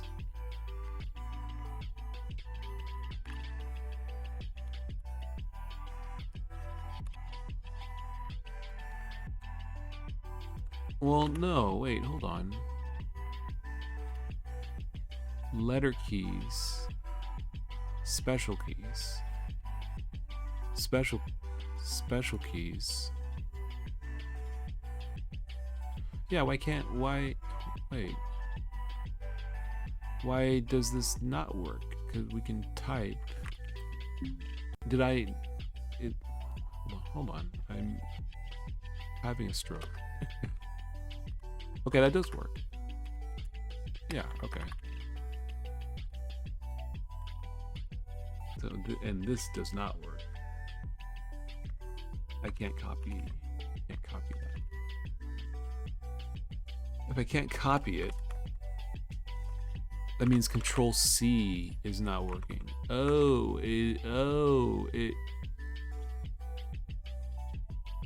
Control A does.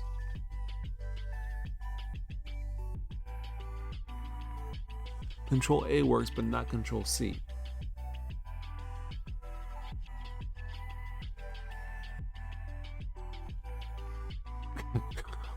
I'm losing my mind.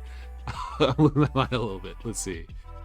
Control A works, but not Control C. Even if Control C did work, I can't click and drag.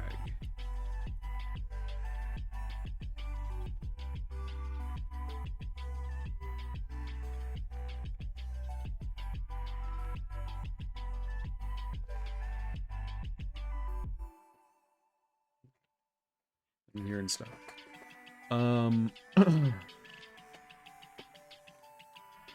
There's still a couple things I need to do here. One, clicking and dragging. I mean, I don't even know if it's well, I guess it's important to do click and drag.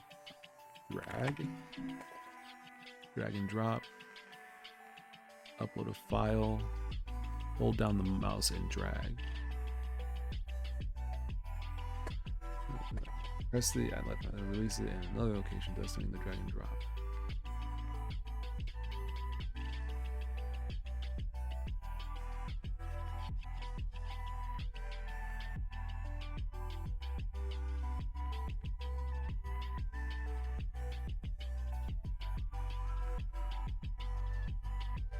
Okay. So you have to do that. Let's see. Mouse? Okay. Open. Make mouse action.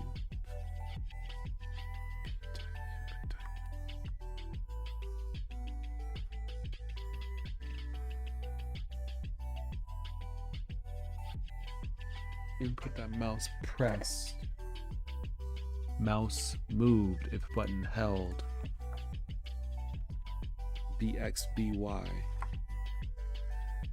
is BXBY? Okay, browser position X.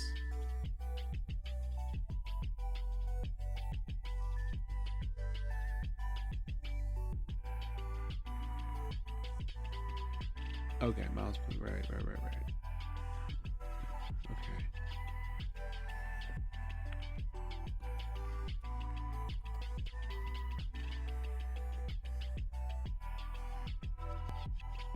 Maybe that's what, hold on.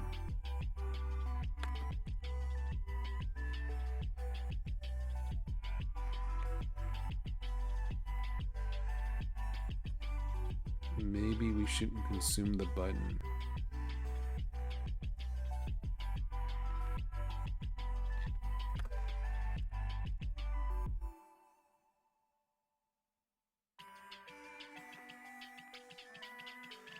Maybe we shouldn't consume the button. I think we have to consume the button. No, because if we don't consume the button, then it's kind of just like,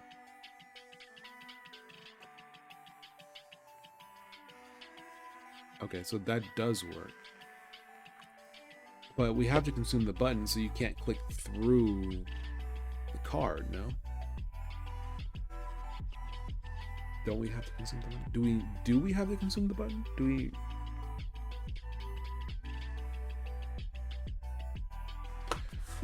Let's say we don't consume the button. We have to consume the button. I think we have to consume the button. Because if we don't consume the button,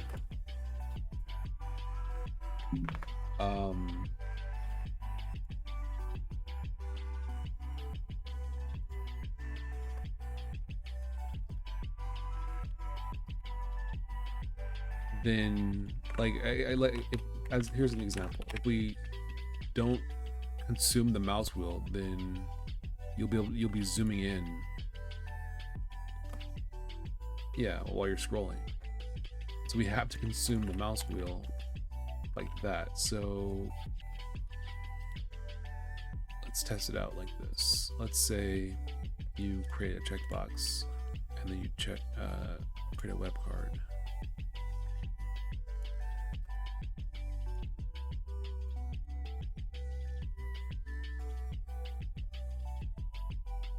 Oh, okay, so it knows it's not on top.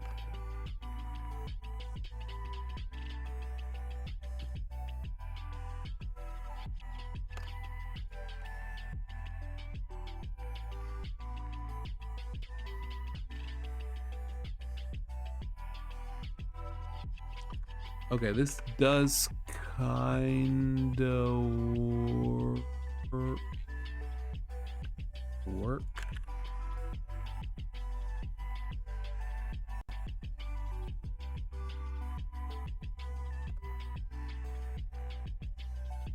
It's not the fastest thing on the planet, but it does work.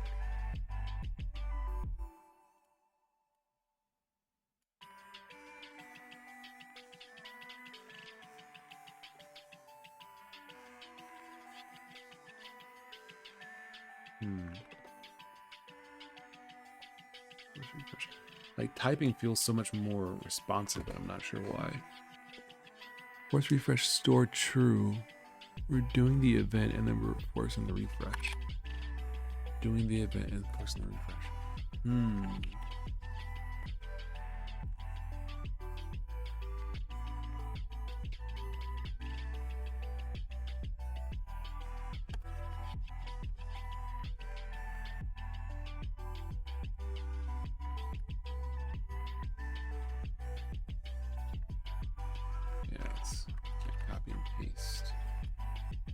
Oh, you can. It's just local to the browser.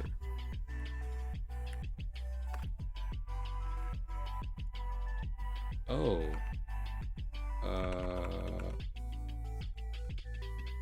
Well then maybe that's what, hold on.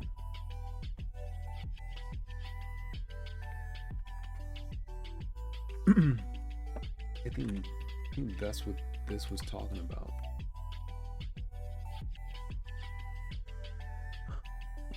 Grant the clipboard read and write permission to the website. Let me see. Maybe like rather than that, Chrome DP.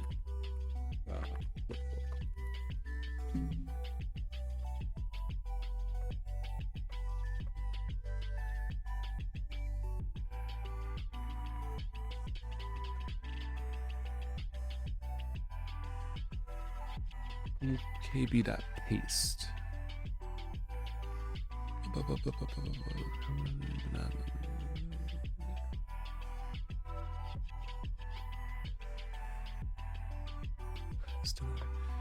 KB paste. So I can copy and paste stuff in the browser, but it's not coming out of the browser.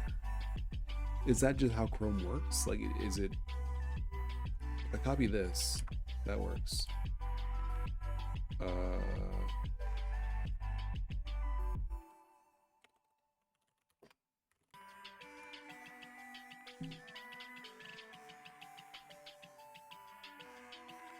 I can copy stuff and paste it elsewhere.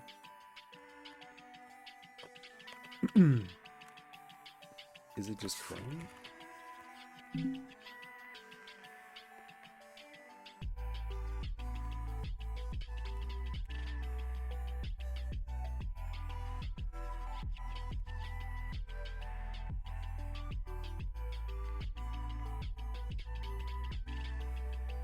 Okay, no, it pastes out. Maybe it's a setting. Maybe it's something like...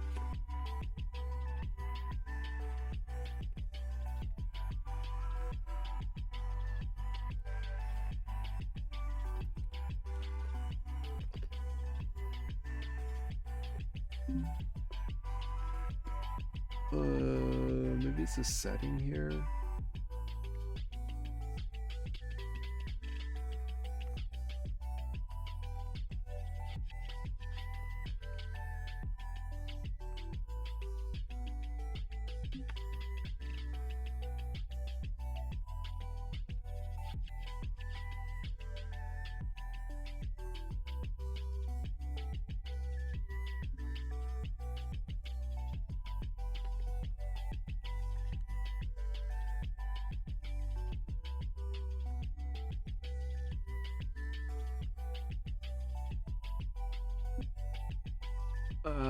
Let's see. Headless. No default browser check.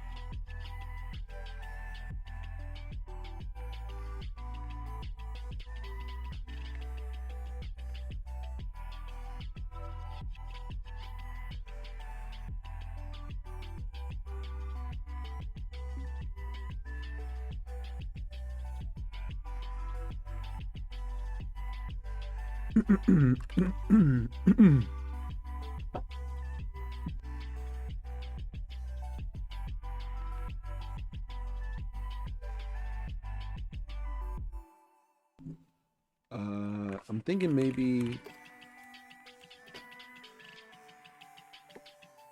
Chrome DevTools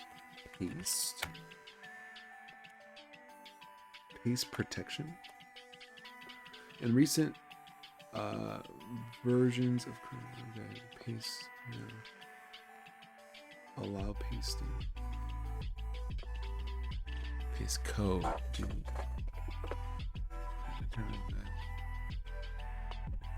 Paste code.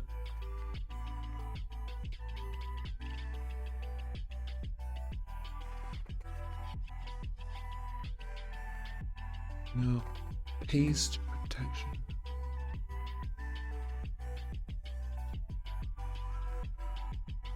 Let's see. Let's talk Chrome local paste.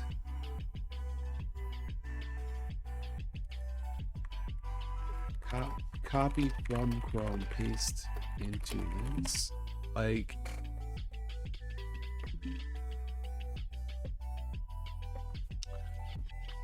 Chrome dev tools can't copy.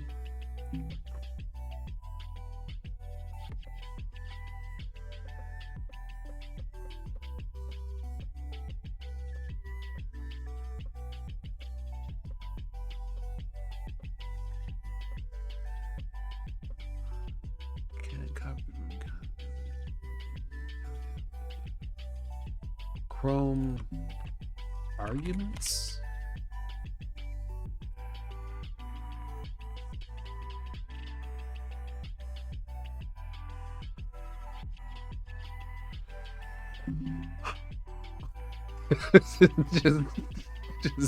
just information, brother. Like, just a sigh as you just look through like software-based mirroring.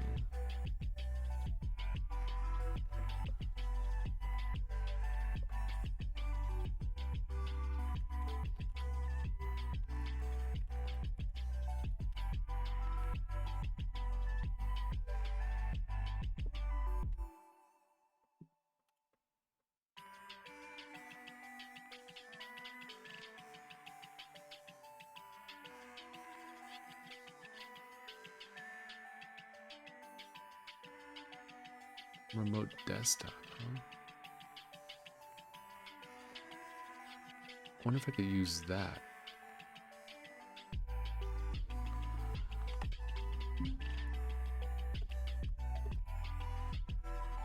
Or, oh, I'm not trying to access another computer. Yeah, okay. Software mirroring. Let's see. Okay, well, I'm looking for paste. Copy.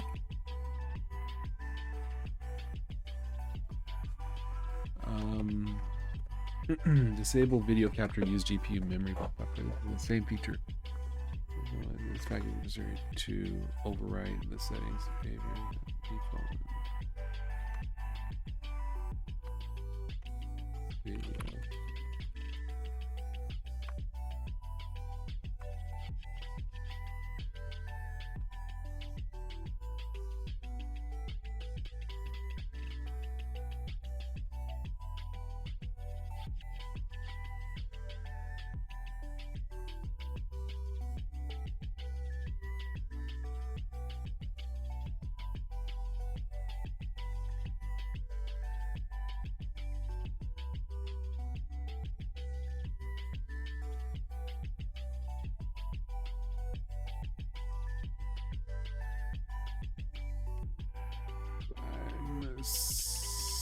Sidetracked.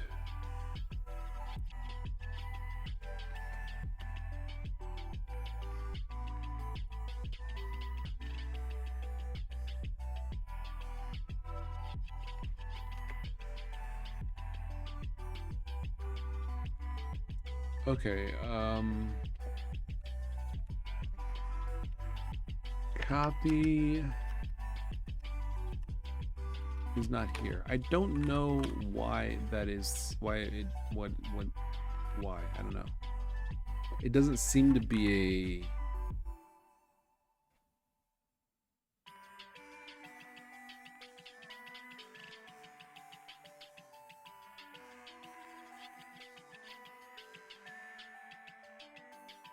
Let's try this. I'm gonna make it so that it's not headless, just so I can try and see if it's like a headless issue.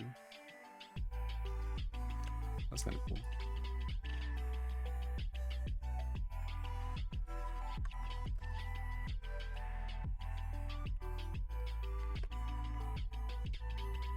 Okay, so is that in my browser? Yes.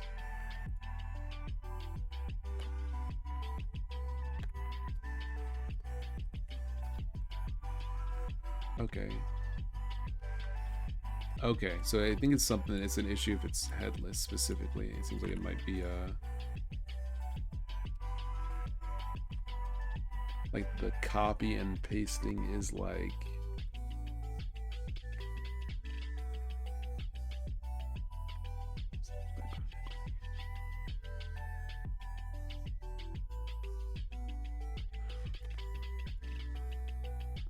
so headless. Let me say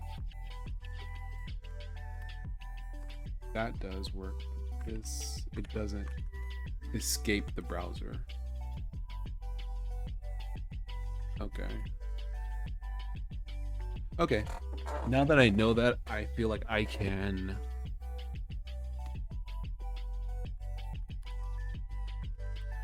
now that I know that, I feel like we can I can kind of work around it.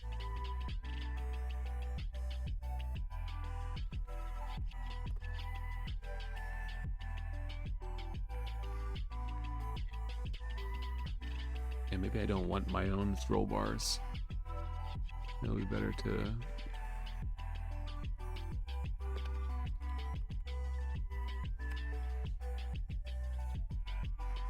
it would be better to do it like that, because then you can kind of have a little bit better.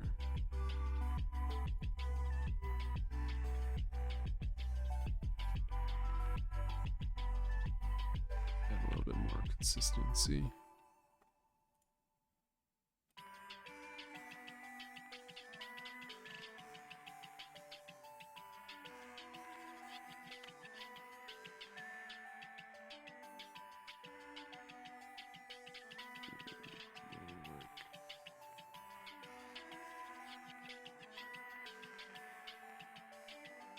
Oh, because it's like in the thing. Okay, I see.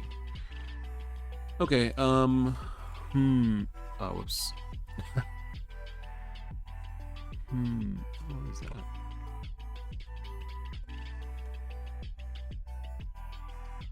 Oh, it's text. Okay.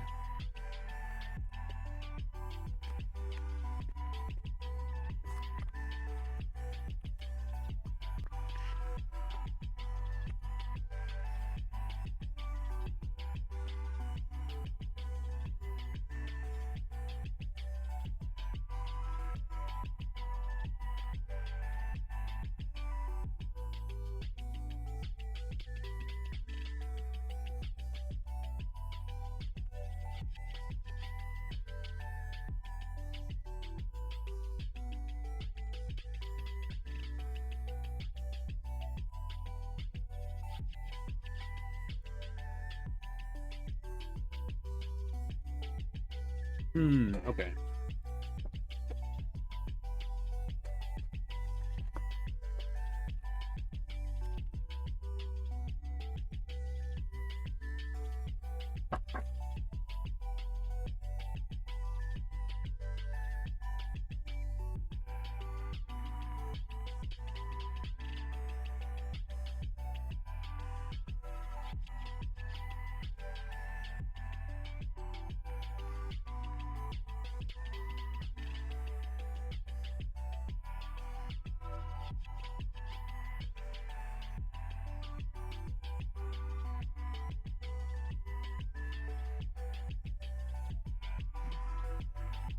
Okay, I'm gonna stop there. I think I'm gonna stop here. I actually got a pretty good amount done. I'm surprised I managed to fix a couple of bugs.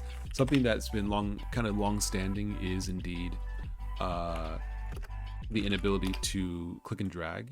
It's laggy. I'm not sure if there's anything I can do about that. It's just that's just the way it is. I don't know. Oh, that I think I know why that is.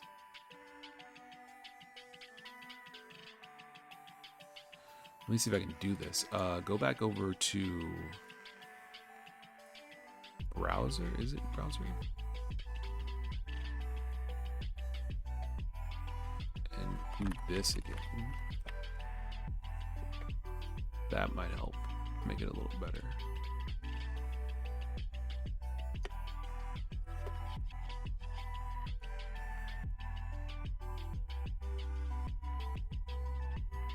Made it worse.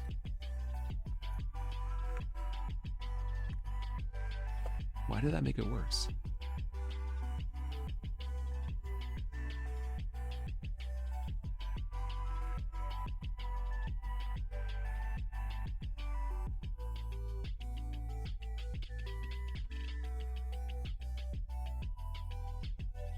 I'm not sure why that made it worse.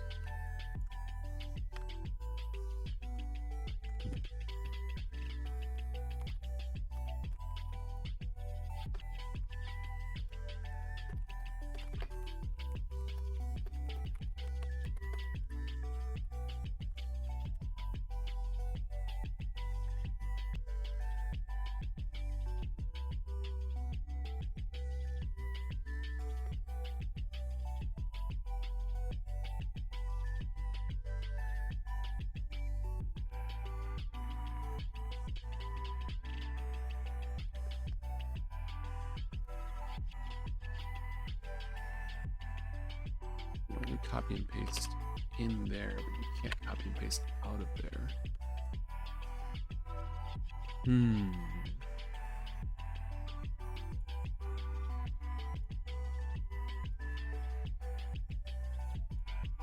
Interesting. Okay. Yeah, so I think that I managed to get quite a bit done today. I'm gonna probably report that bug that it seems like in headless mode, for whatever reason, copying and pasting is like different. It doesn't escape the browser, which is interesting. I'm not sure if there's a command line argument for that or not, but it's what it seems to be the case. So anyway, this is good for now. For now, I'm going to stop here.